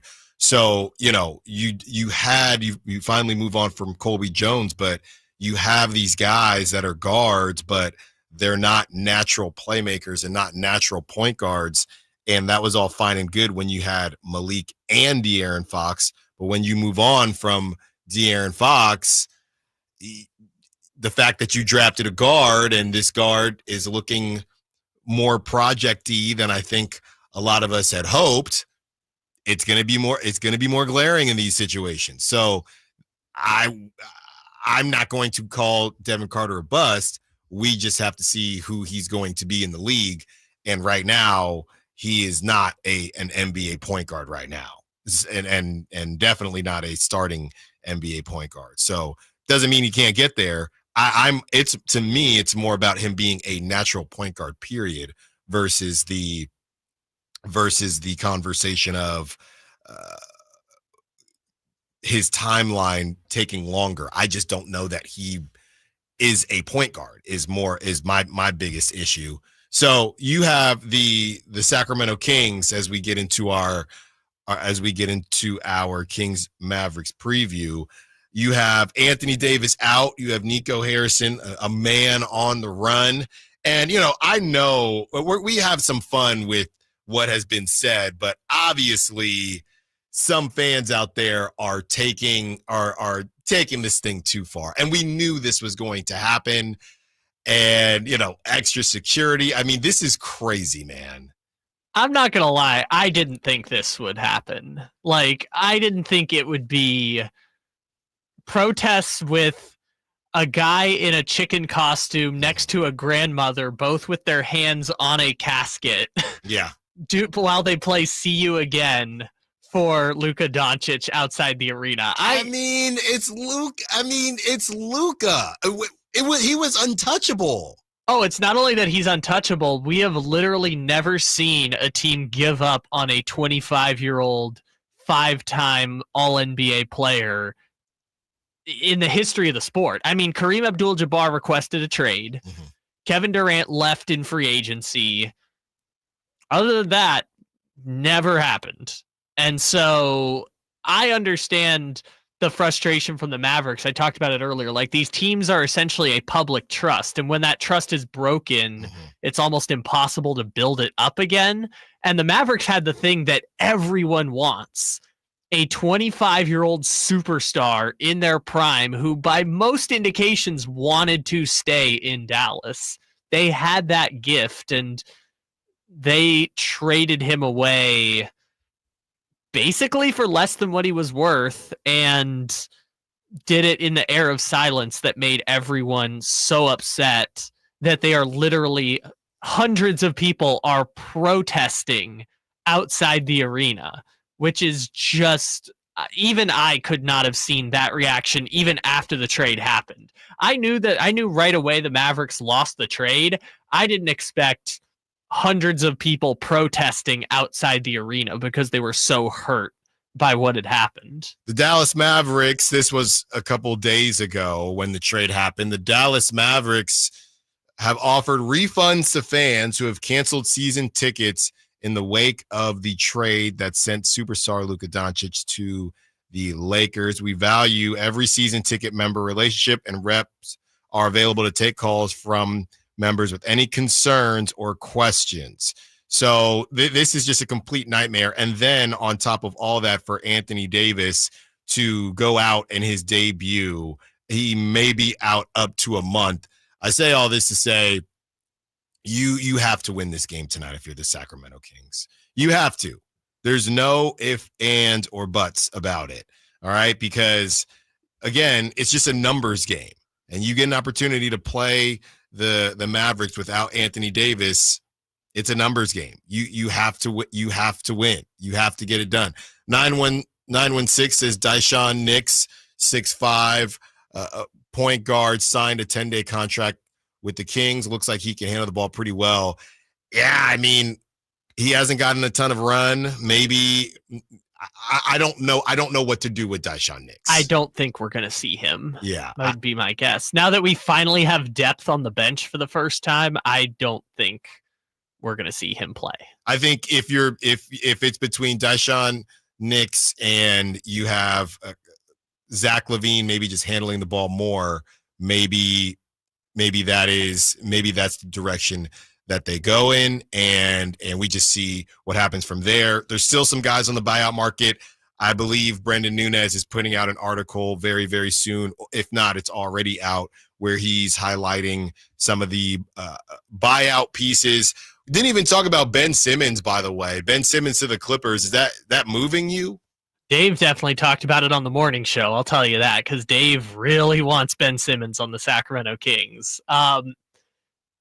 No, but at the same time, I'm rooting for Ben Simmons to have this work out. I mean, the difference between the Clippers being a top 4 team in the West and whatever they are now is not Ben Simmons, but good on him for getting to play meaningful basketball for the first time since I guess him passing up the dunk to Trae Young in the second round of the playoffs. I mean, it's been a long time since Ben Simmons has played meaningful basketball. He's kind of doing like a reverse Blake Griffin right now, right? Like Blake Griffin, by the time he finally got bought out, went to Brooklyn, and now Ben Simmons finally gets bought out and is going to the Clippers. He's kind of Brooklyn Ben Simmons, or Brooklyn Blake Griffin right now. This is from Jeff Allen. It feels like this team was put together like a fantasy draft. Let's get DeRozan. He's a great player. Let's get Levine. We've always wanted him. Now LaRavia, that we won't be able to keep because of that contract situation.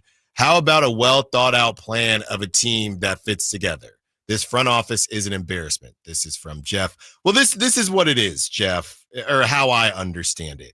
This team, just like Coach Doug Christie is an interim head coach, this team feels like an interim beam team, right? The interim beam team to basically figure out, are we going to be able to power through and kind of duct tape this thing together? And did we accidentally strike gold moving on from De'Aaron and the drama, and the fit actually works? If it does not work, and I know Levine has that player option, I believe, at the end of next season, if it does not work, we're just headed to Rebuildville. And Monty McNair would probably be gone by then. So to me, we're looking at, I guess, a year and a half of this team, and maybe less than that. I would say a year and a half for a full evaluation, and possibly less than that if this thing, we know how this thing can change if it goes south. But as far as the direction of the team, I think it's very simple. I think they're going to see if they can strike gold with who they've acquired, and if they don't, let's see here. So Zach LaVine has a player option at the end of not next season, after that, right? So after the end of 2025, 2026, he can opt in. He has a player option. So it is at the end of next season. If he opts out, he can go wherever he wants. So to me, whether it's this whole crew, and you know the DeMar DeRozan plan as well. So all these guys, DeMar, Sabonis, Malik, it's the end of this season and it's next season. And if it does not go well, LaVine, he could opt in just to take the $48.9 million. I think he might do that. He might.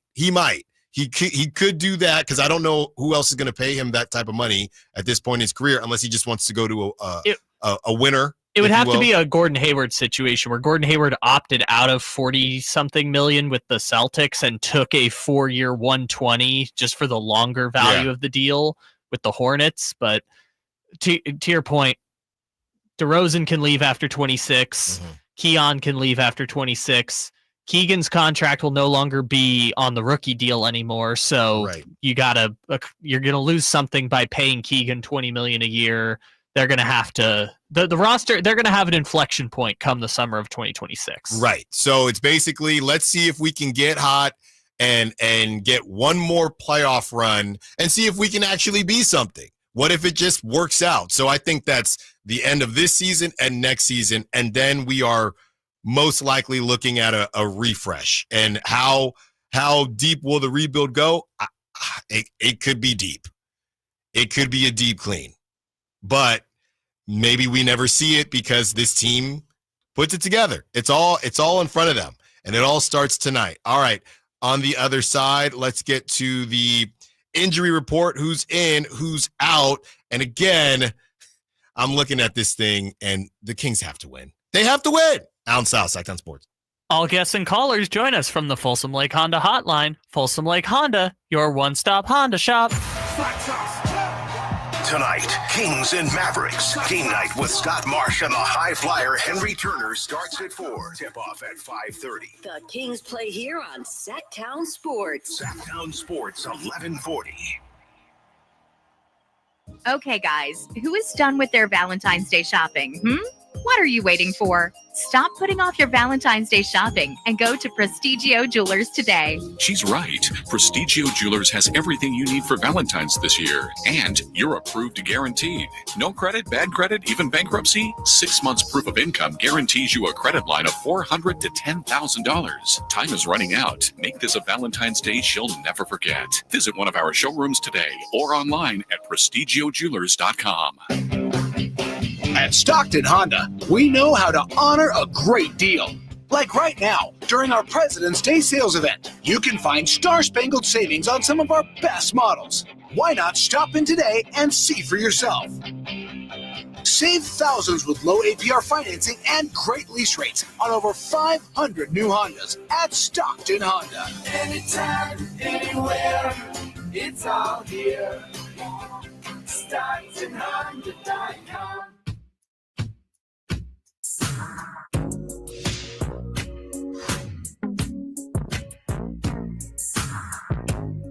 Your flagship station for the Beam Team, Sacktown Sports. Anthony Davis, out. Derek Lively, out. Caleb Martin, out. Dwight Powell, out. PJ Washington, questionable. And he killed the Kings that first go-round. Questionable. Max Christie, questionable. Dante Exum, questionable. Got to get it done. You have to get it done. That's it. That's it. And the Sacramento Kings, I really like what I've been seeing from Valanciunas. I think he adds a certain swagger to the team that they haven't had. The enforcer kind of dog that we've talked about, I think he just adds a lot to the team. And again, there's something there. The talent is there. The amount of talent the Kings have, I do think, is there now. It's just a matter of, will it make sense, number one, and number two, is there enough time for how hot they're going to need to get to make their way out of the play-in. But I do feel like there's more talent on this team now than there was before the trade deadline. It doesn't mean it's going to make sense. It might not make sense. So a lot of people worried about, down the line after this season and next season, if the Kings end up having a rebuild, let's see what happens here first. Maybe we never get there. Maybe it does work. Maybe the Kings do find something. It's just a matter of time. So now, right, it's one of those things where the Kings this season kind of got cobbled together.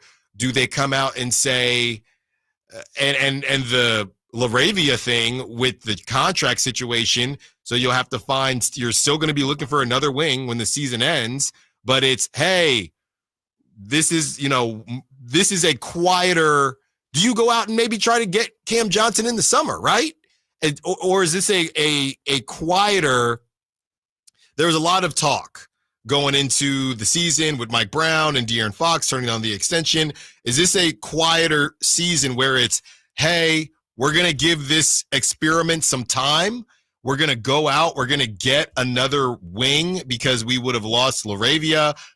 I'm not saying that's a Cam Johnson. Maybe they go smaller potatoes, but we want somebody that does what LaRavia just did for us. We got Valanciunas, so our bench is much better than it's been. And we think that our collection of talent is better now in 2025, 2026 than it was post-Beam team. And we're going to be connected to players for additional purposes, but there won't be any of the drama or anything like that. And we're going to give this the old college try for 1 year, and then we'll see what happens after that. Yeah, I think you're right on that being the mindset. I just thought that was what next year was going to be, because they still probably would have been able to get Levine in the offseason. Maybe you wouldn't have gotten all the picks from the Spurs, theoretically, but if you look at each move individually, all right, the Fox move, they got 70 cents on the dollar. There's no way around it. They took the offer the Spurs had, and instead of getting 50 cents on the dollar in the summer, they took 70 cents on the dollar now. There's no way around that one. The Valanciunas move, he's here for 2.5 years. Right. So I think that is more of we were making a longer play to try and make the roster better. The LaRavia one, I think, is to your point. They knew they needed a wing. They were able to buy low on a wing. They only gave up Colby Jones and a second-round pick that would have probably been in the 50s. So I think in the end, that was a buy low move for this year. And I think you can do that when the cost is Colby Jones, who would have been off the roster this summer, and a second-round pick in the 50s.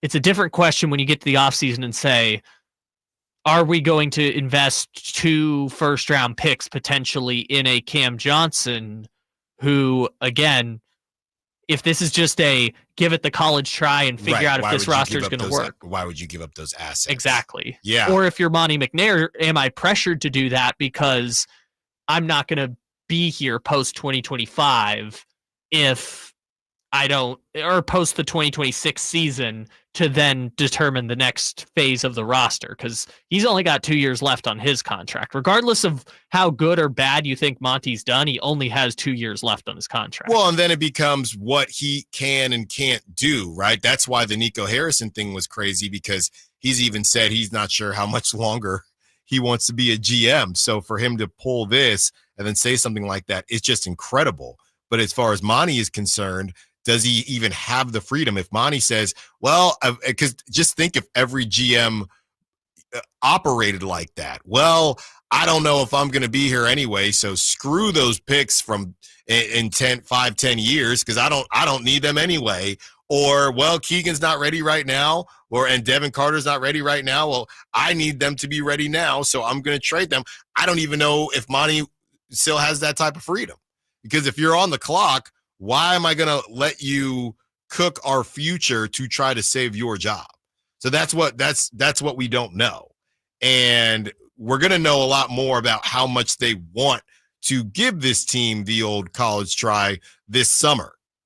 Which is what I thought they were going to do with De'Aaron Fox. But now that they've sped up the timeline, I'm like, what is the point if you've just locked yourself in? Because they've given this group a year and a half. Mm-hmm. But in my mind, I looked at it like, wouldn't the better option have been to just run it with De'Aaron Fox for this year and see if it was going to work, instead of this weird amalgamation of a team that I don't think they would have chosen to build at the very beginning of the year? Yeah. And I think that goes, again, it goes back to it all got wonky when they couldn't win games and they decided to move on from Mike Brown. That's where everything changed. That's where the De'Aaron Fox conversation changed, because he only wanted to play for Mike Brown. So them making that decision in when was that? That was back in December. I remember December 27th. Wasn't it a day? Oh,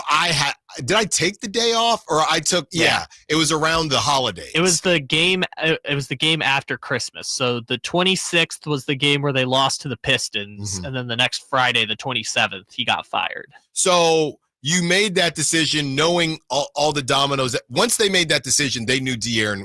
They were going to start to move De'Aaron. So it's all connected to your conversation about.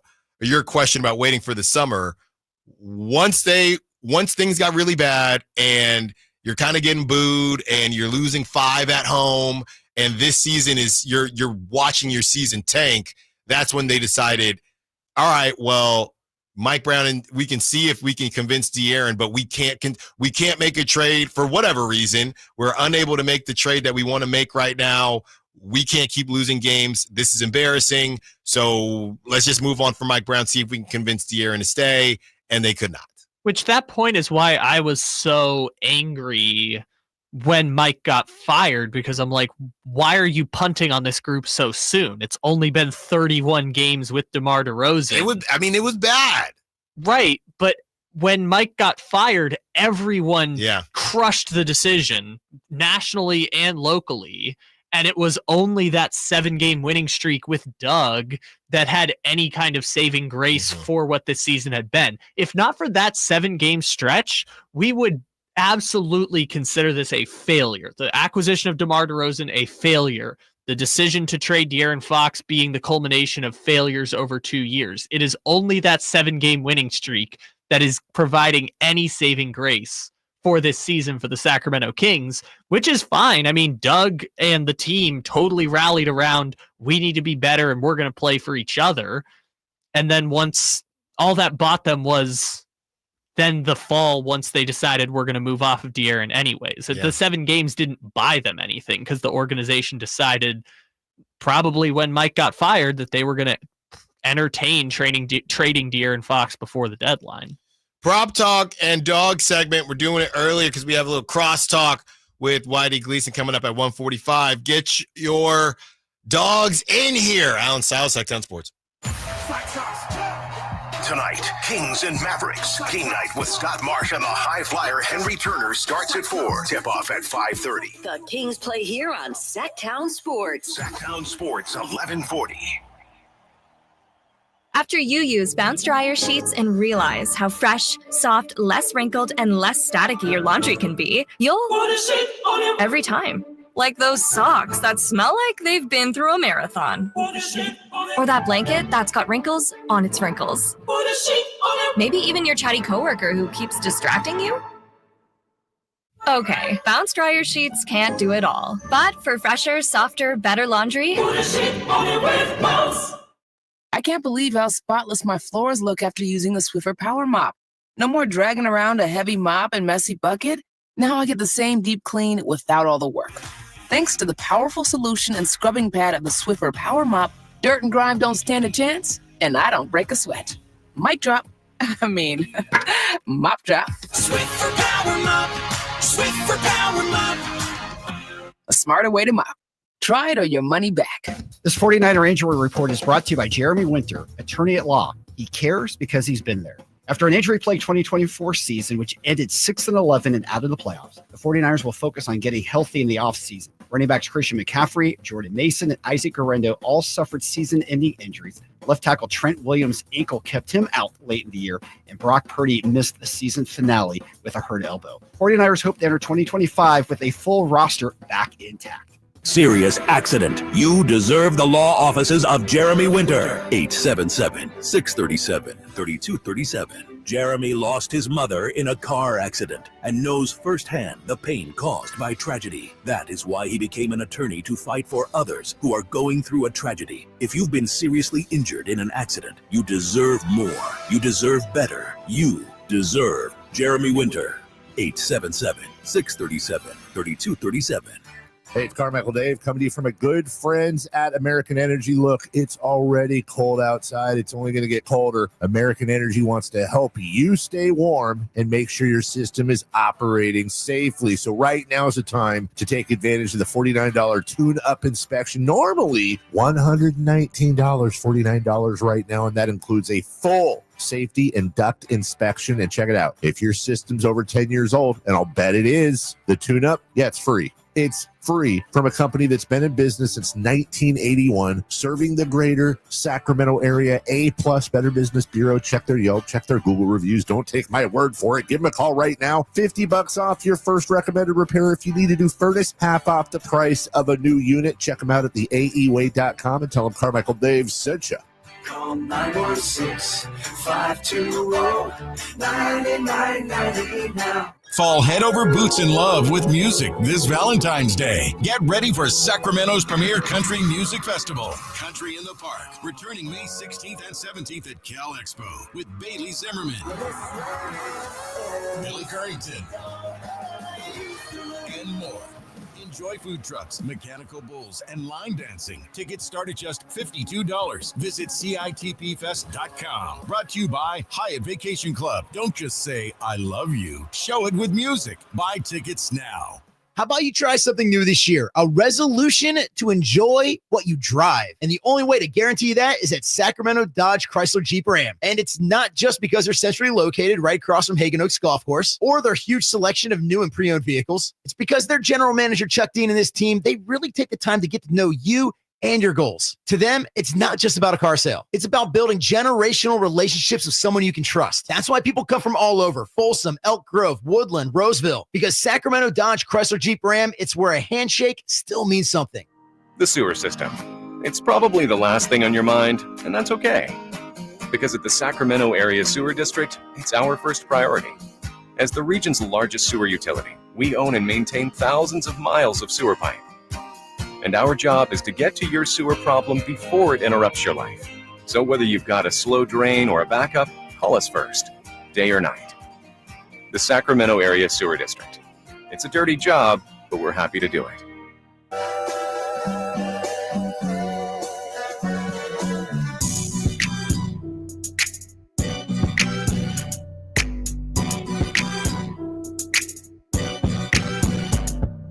Your home for Kings basketball for over 25 seasons. Sacktown Sports.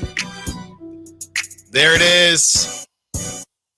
Over and over and over again, this song. Is it done now, this song? It's done now, right? No. I think it's done. Just won Song of the Year at the Grammys. No, I know, but I don't think it's going to make it too deep into 2025. I would disagree. I think this is going to stand the test of time. And I think it's just because it's the anthem for hating Drake. And I think people are always going to hate Drake. Awesome, yeah. So therefore, I think it's going to last. It's going to have some lasting impact. I was really hoping DeMar would show up at the halftime show. I didn't think it was going to happen. We were so close to having them be in New Orleans, but I was hoping somehow they would make it work where he was out there with Serena somehow. Would have been so cool. Well, the Kings are hoping that the Mavericks are not like us and are able to get a W tonight. We were having some conversations about the Mike Brown Fox era. 916 is saying the real question you need to ask is, when Rich Paul came to town to meet with the Kings, did he tell the front office that Fox is gone? Then they decided they needed to move off Brown. Yeah, I and this isn't from, sources or anything like that. It's just obviously reading what happened next. Clearly that meeting did not go well, right? I mean, clearly, I don't know how bad it went, but clearly that meeting did not go well, because you're right, 916. If the Kings felt like moving off of Mike Brown was the right thing, the way I'm taking it is they thought that they were going to lose Fox anyway. That's how I'm taking it. They were not confident they were going to be able to keep De'Aaron, so they decided that Mike Brown, it wasn't worth holding on to Mike Brown to try to appease De'Aaron. Based on that meeting, it didn't go well. So I think you're spot on with that, 916. I think that probably is how it went down to a certain degree. 530 says, I never liked this song. Talking about the They Not Like Us. Did you at one point? And then it just got played out? Because it's there for me now. I liked the performance, don't get me wrong, but the drama of that was so great, because for those who weren't in the know about it, basically Drake is suing Kendrick for defamation, which is basically Drake's last result of like, okay, my reputation is gone at this point, so I can at least try and get some money out of it on the back end.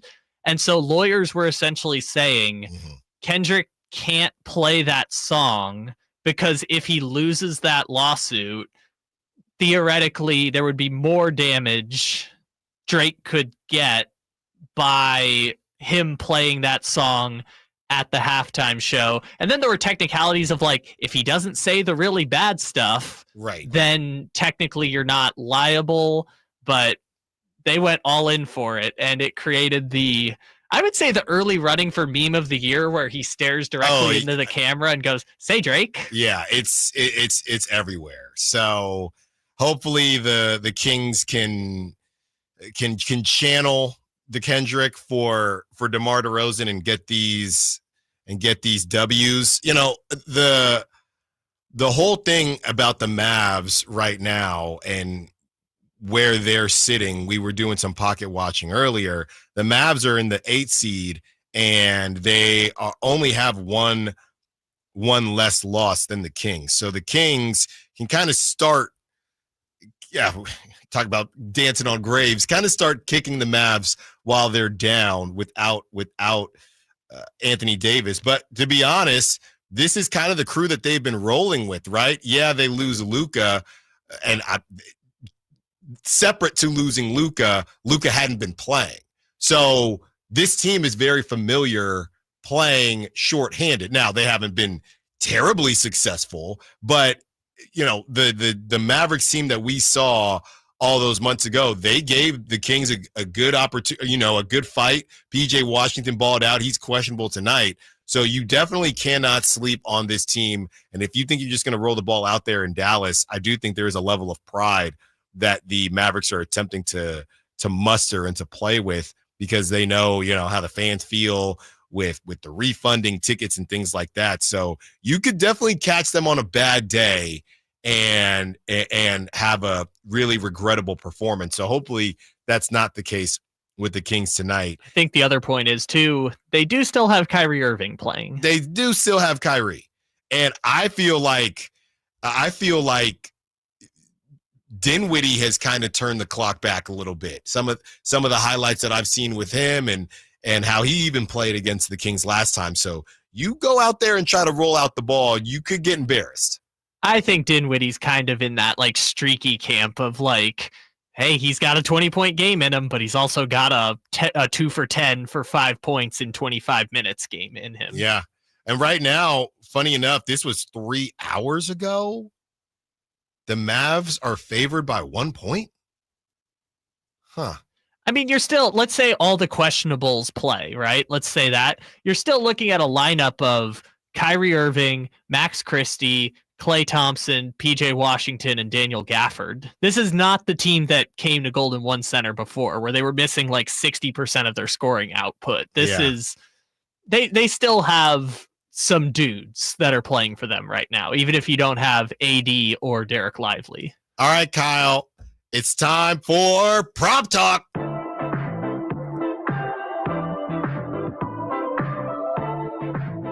All right, Kyle, you got one ready? Oh, you bet I do. Okay. Because Allen Stiles, when Klay Thompson has played against the Sacramento Kings each of the last 2 games, you know how many points he scored? 0. That would be 0 points. When the Sacramento Kings ended the Golden State Warriors dynasty, Klay Thompson had a 0-point game last year, and then he decided to flee Golden State. He could never show his face again in that building after putting up a 0-point game against the Sacramento Kings. And so that bum Klay Thompson just wandered off to Dallas. And you know what he did the first time he came back to the Golden One Center? What? Put up 0 points. Well, he didn't play. That's besides the point, Alan. Klay Thompson just cannot score against the Sacramento Kings. That's a simple fact. The data proves it out. And so I look up the old over-unders for tonight, the props, and I see that Klay Thompson is sitting at 15.5 points. Someone's got to do it. Do what? Score the basketball. You know who doesn't do that against the Sacramento Kings? That's that bum Klay Thompson. So you know what? Klay Thompson, under. He's not getting 15.5. He's not getting to 10. He might not even get 5. All right. Klay Thompson simply cannot score against the Sacramento Kings. Okay. So this is the easiest money of the year. I don't know why all these over-under platforms continually believe that Klay Thompson can even hit one single shot against the Sacramento Kings. It's not going to happen. All right. This is Kyle saying this now, not me. This is Kyle. So Kyle under 15.5. The prop talk for Klay Thompson. Kyle, I'm actually going to take an interesting one here. 3-pointers made. I'm going to take over 2.5 for Zach LaVine. Taking Zach LaVine over 2.5 threes made. He's been hovering around that 22. He's had 22 the last couple games here. Still hasn't had the full-on scoring explosion, and I think it might be tonight. So I'm going to take Zach LaVine over 2.5 threes. I know we couldn't use that Malik Monk sound over the weekend, but that was very funny where he was like, Zach LaVine can't hit a 3-pointer, right? He said it a little more colorfully than that, but that was very funny. All right, it's time to let the dogs out. Who let the dogs out? Who let the dogs out? Let's get your dogs in. 916-339-1140. Text line and Sack Chat. Your dog of the game. Who will ball out tonight for the Sacramento Kings? Kyle? Well, Allen, I know that we're coming off of the incredible Super Bowl Sunday and the incredible halftime show. I only do this on special occasions, and so I got to ask right now, do you think this is a special enough occasion? Sure. Yeah? Yes. You think tonight's the night I should go for it? Because every time I've picked this player, he's gone crazy. Twice this year. Oh, I know. Multiple 30-point games. So we got to be very careful. My dogs either are Doug McDermott, who gets 0, or players who don't end up doing well when I pick them. But the only player that I hit on is this guy. And so after the incredible Super Bowl halftime show I was hoping he would be at, I think I got to do it today.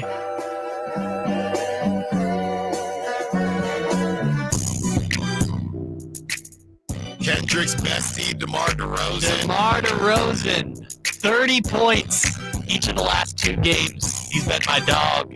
We're going to need him tonight in Dallas. Kendrick and DeMar. A tag team like no other. 30-point game for DeMar DeRozan tonight.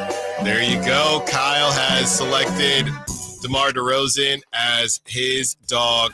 I'm actually going to go in a little bit of a cop-out direction, only because this guy, to his standards, hasn't played that well, or he's cooled off a little bit. I think part of that is adding Valanciunas and his usage. You know, he's not playing the crazy numbers anymore, and you have Valanciunas who's literally there to help him out. But I actually think it's time for another big game from Domantas Sabonis. Don't normally pick Domantas Sabonis, but I think it's time for him to, get back on the horse here with maybe a little triple-double action. Against Daniel Gafford, you like your chances? I think so. I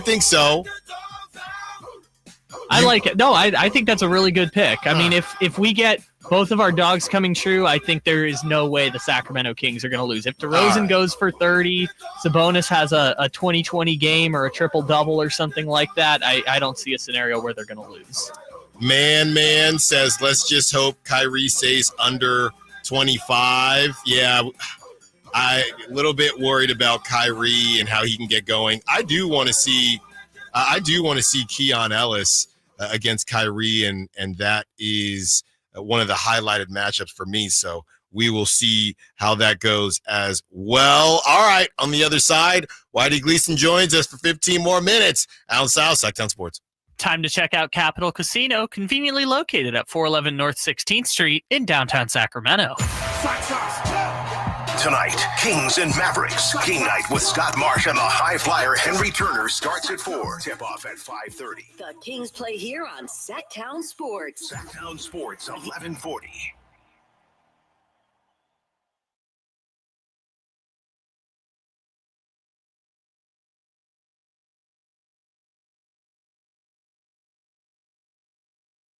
'24 Hummer EVs, plus 0% APR for 60 months for qualified buyers. Lease the 2025 Hummer EV for just $818 per month. These offers end March 3rd, 2025. Visit Folsom Buick GMC today, your EV headquarters for power, performance, and savings. Select units and check dealer for details.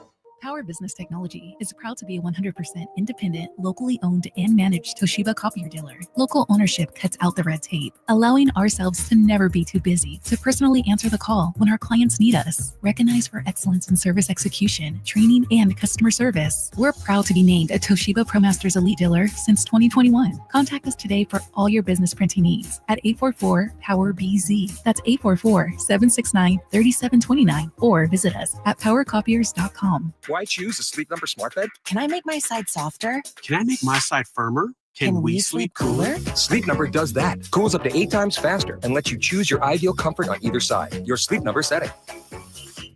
And now save 50% on the new Sleep Number Limited Edition smart bed. Plus free home delivery when you add a base. Ends Monday. Exclusively at a Sleep Number store near you. Learn more at sleepnumber.com. Jackson Hewitt makes Texas feel like a yacht rock song. Oh, please, give me my biggest tax refund, please. You, me, and a lifetime accuracy guarantee. And now get $100 just to try Jackson Hewitt. Does your tax person do that?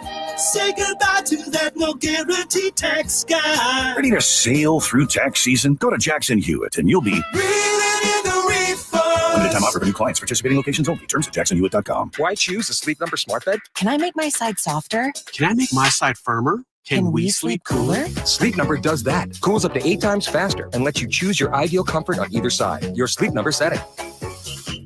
And now save 50% on the new Sleep Number Limited Edition smart bed. Plus free home delivery when you add a base. Ends Monday. Exclusively at a Sleep Number store near you. Learn more at sleepnumber.com.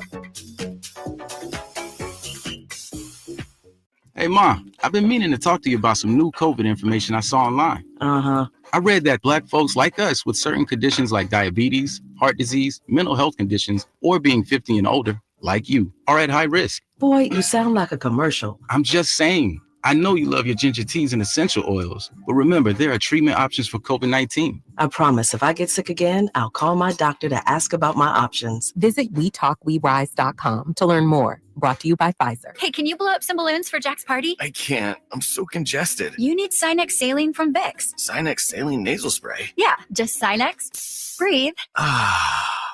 Sinex Saline instantly clears everyday congestion associated with colds and year-round allergies with a gentle, ultra-fine mist that's no mess and easy to control. Daddy, we need more balloons. On it. Enjoy life's important moments without congestion. Try Sinex Saline from Vicks. Just Sinex. Breathe. Use as directed. What if your limited inventory had unlimited potential? What if your biggest risk was not taking one? What if you could make every move matter? Bank of America's business solutions can help bring your biggest what-ifs within reach. Find out how our digital tools, cutting-edge insights, and trusted expertise can work for your business. What would you like the power to do? Visit bankofamerica.com/banking for business to learn more. Bank of America is proud to be the official bank sponsor of FIFA World Cup 2026. This year, resolve to save on the all-new 2025 Silverado at Maida Chevy with $8,000 off MSRP after rebates on over 30 new half-ton Silverado LT and RST after rebates. And Maida Chevy has one of the largest selections of new 2025 Silverados in the Sacramento area. $8,000 off new 2025 Silverado at Maida Chevy. Now that's big, huge. See them all at MaidaChevy.com. Together, let's drive. Not available with special financing, lease, and some other offers. Based on 2011 or newer Chevrolet. The Big O Tires President's Day sale is here. Enjoy historic savings with buy 3, get 1 free on our exclusive Big O branded tires. And every set is backed by our ProTech warranty. Installation required. Disposal fees extra. Not good with other offers. See Big O dealer for details. Valid through February 17th.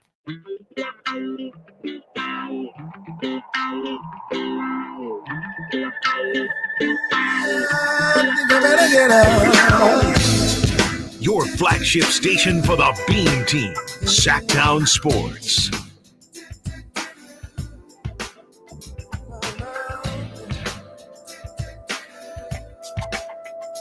$15 more minutes with you. And we will hand you over to the drive guys. Whitey Gleason, Kyle Draper, Jay Johnson. Whitey. Football's over. Baseball starts soon. Are you looking at Jalen Hurts any differently today? He's a Super Bowl champion, so sure. You know, that whole thing. Well, can he win the big one? As dumb as that is. Right. Well, that's not a question anymore. Not a question. And he would have done it if Very nice. I get it. I like the Eagle. I like the Eagles. Yeah. I thought it was the guy from the commercial yesterday. That's why I was doing it. Mm-hmm. That was a creepy commercial. Are you talking about Seal? Yeah. Yeah. Oh, They that had was really they good. had Seal as a seal. Yeah. Yes. Didn't care for that either. That one was creepy. I don't think there were any great Super Bowl commercials this year. Yeah. Did you? Yeah. Well, we spent the beginning of the show just talking about, is Sirianni an elite coach now? Is Jalen elite now? Isn't that how this works? Sirianni doesn't do anything, to his credit. He knows, like, I think people that know the operation are like, yeah, he doesn't do much, but he deserves credit, but he's not some mastermind. Yeah, but people are saying he's better than Kyle Shanahan. There's not going to be a Sirianni tree of coaches, I know. I don't Good think for so. him. That's What do you great. mean? He's already They got won. 3 assistant coaches in the NFL now, technically, as head coaches. Yeah, but they kind of predated him. Yeah.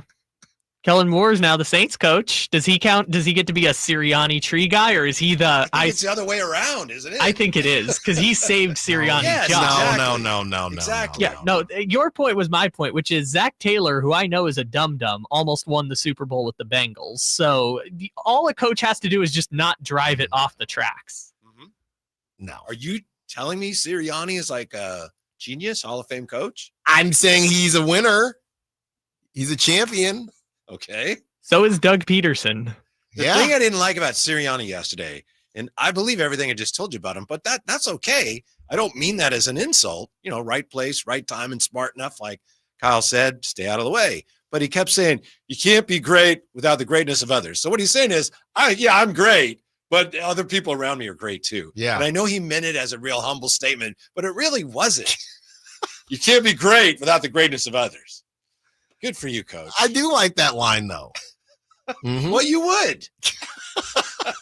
You can't be great without the great. He's not talking about himself. There. So what we're learning right now is Styles has some Sirianni in him. Little bit. He sees some Sirianni in Allen himself. Sirianni. I just think he gets a bad rap a little bit. Well, I he think he was gets one a of the bad coaches that, 2 games into the season, or was it 4 games? I think they were 2-2. Mhm. And a lot of people said, hey, he's not going to last the season. He's gone. Right. He wins the Super Bowl. Yeah. So, yeah, he deserves a ton of credit for that. But let's not get carried away and think he's Paul Brown or Bill Walsh or something. No, I'm just saying, when he's looking at the camera, shaking his head, and everybody just hates him for it. I think some of it's overblown. I think he's a good coach. I think if they had fired him last year, they still probably would have won the championship this year. See, I don't think so. As long as they didn't hire some schmuck who drove it off the tracks, I think they could have fired him. So what's the last difference between Sirianni and Dan Campbell? Is Besides, people like Dan Campbell and don't like Sirianni.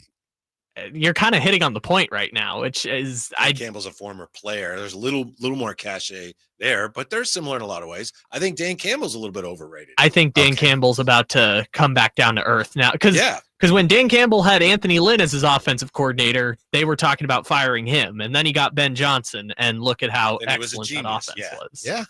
That's how it works. Vic Fangio won that Super Bowl, mister. They would have won the last one if it was on. That's what they said. They would have won the last one too if it was on real grass. C.J. Gardner-Johnson. He said that. Remember that after the Super Bowl, and everybody made fun of him. He said, "Run that bowl back on legit grass, and the D line would smash that O line." I'm sorry. So then 6 hours ago, he said, "And y'all thought I was tripping because they got the face on real grass," and that's what happened. What are we doing with Mahomes? Looking at Did him they have differently? real grass in the Superdome? That's what he No, said. it was the fake grass instead of what they did in Arizona, which was that ridiculous. They tried to make grass in the desert, and it was just terrible and slippery during the Super Bowl 2 years ago. But it was turf. Mm-hmm. Mahomes. What about him? No more GOAT talk. No, certainly not. Are you see Tom- serious? Well, did you hear Tom Brady? He was on with Colin Cowherd, and he said if he loses a Super Bowl, he's 3-2 in Super Bowls, and that's true. It's like if you're going to talk about, he doesn't talk about it, but if you're going to consider him the greatest of all time, you got to be better than 3-2 in Super Bowls. That's tremendous, but you can't consider somebody with a 3-2 record in Super Bowls the greatest of all time. Yeah, it really depends on how. I do wonder now, because here's the thing about the Fangio conversation. Oh, well, they figured out Patrick. No, they just were able to get after the quarterback, and other teams weren't able to get after the quarterback. So I don't know that there's any book out on Mahomes. It's the same book that's out on everyone. Pressure quarterbacks to the point where they.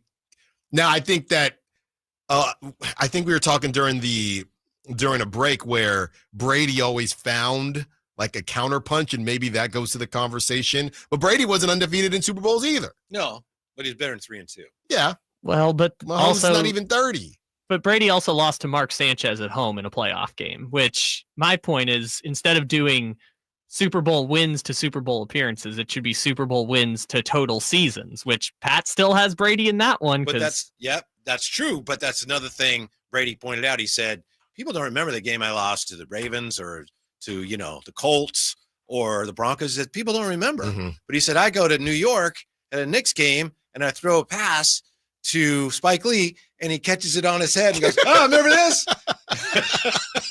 Yeah, but that's the problem with everyone else, not the Super Bowls themselves. The problem is people should remember when Peyton Manning served him his lunch money 3 times in the playoffs. Oh, I forgot Kyle's a Mahomes guy. That's right. So he's right. He's riding for it. I'm not that sad today. It's okay. He's riding for Mahomes. What do you think will happen tonight? A lot of players out. I mean, this Mavericks thing, just insane for them to make this move. AD to get hurt in the debut. Does Domas make the All-Star team now with AD out? We're still waiting to see if.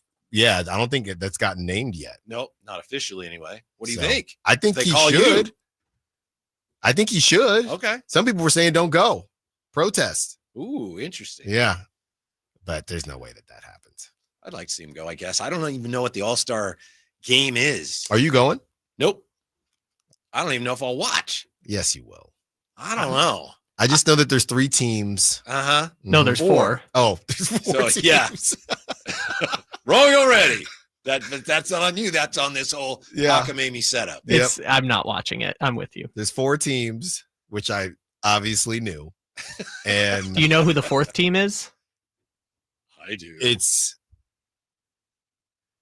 Can you name the 4 Rising teams? Stars Challenge winner. Rising Stars Challenge winner. Mm-hmm. With Pajemski.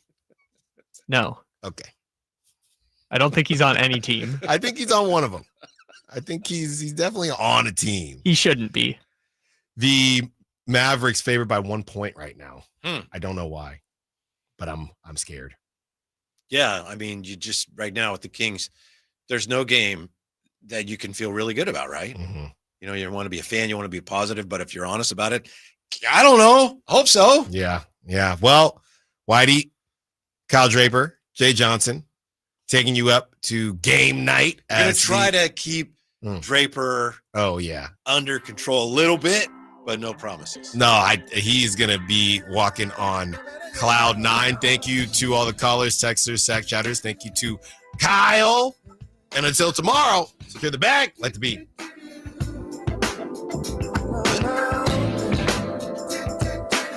Gotta go. Tonight, Kings and Mavericks. Game night with Scott Marsh and the high flyer Henry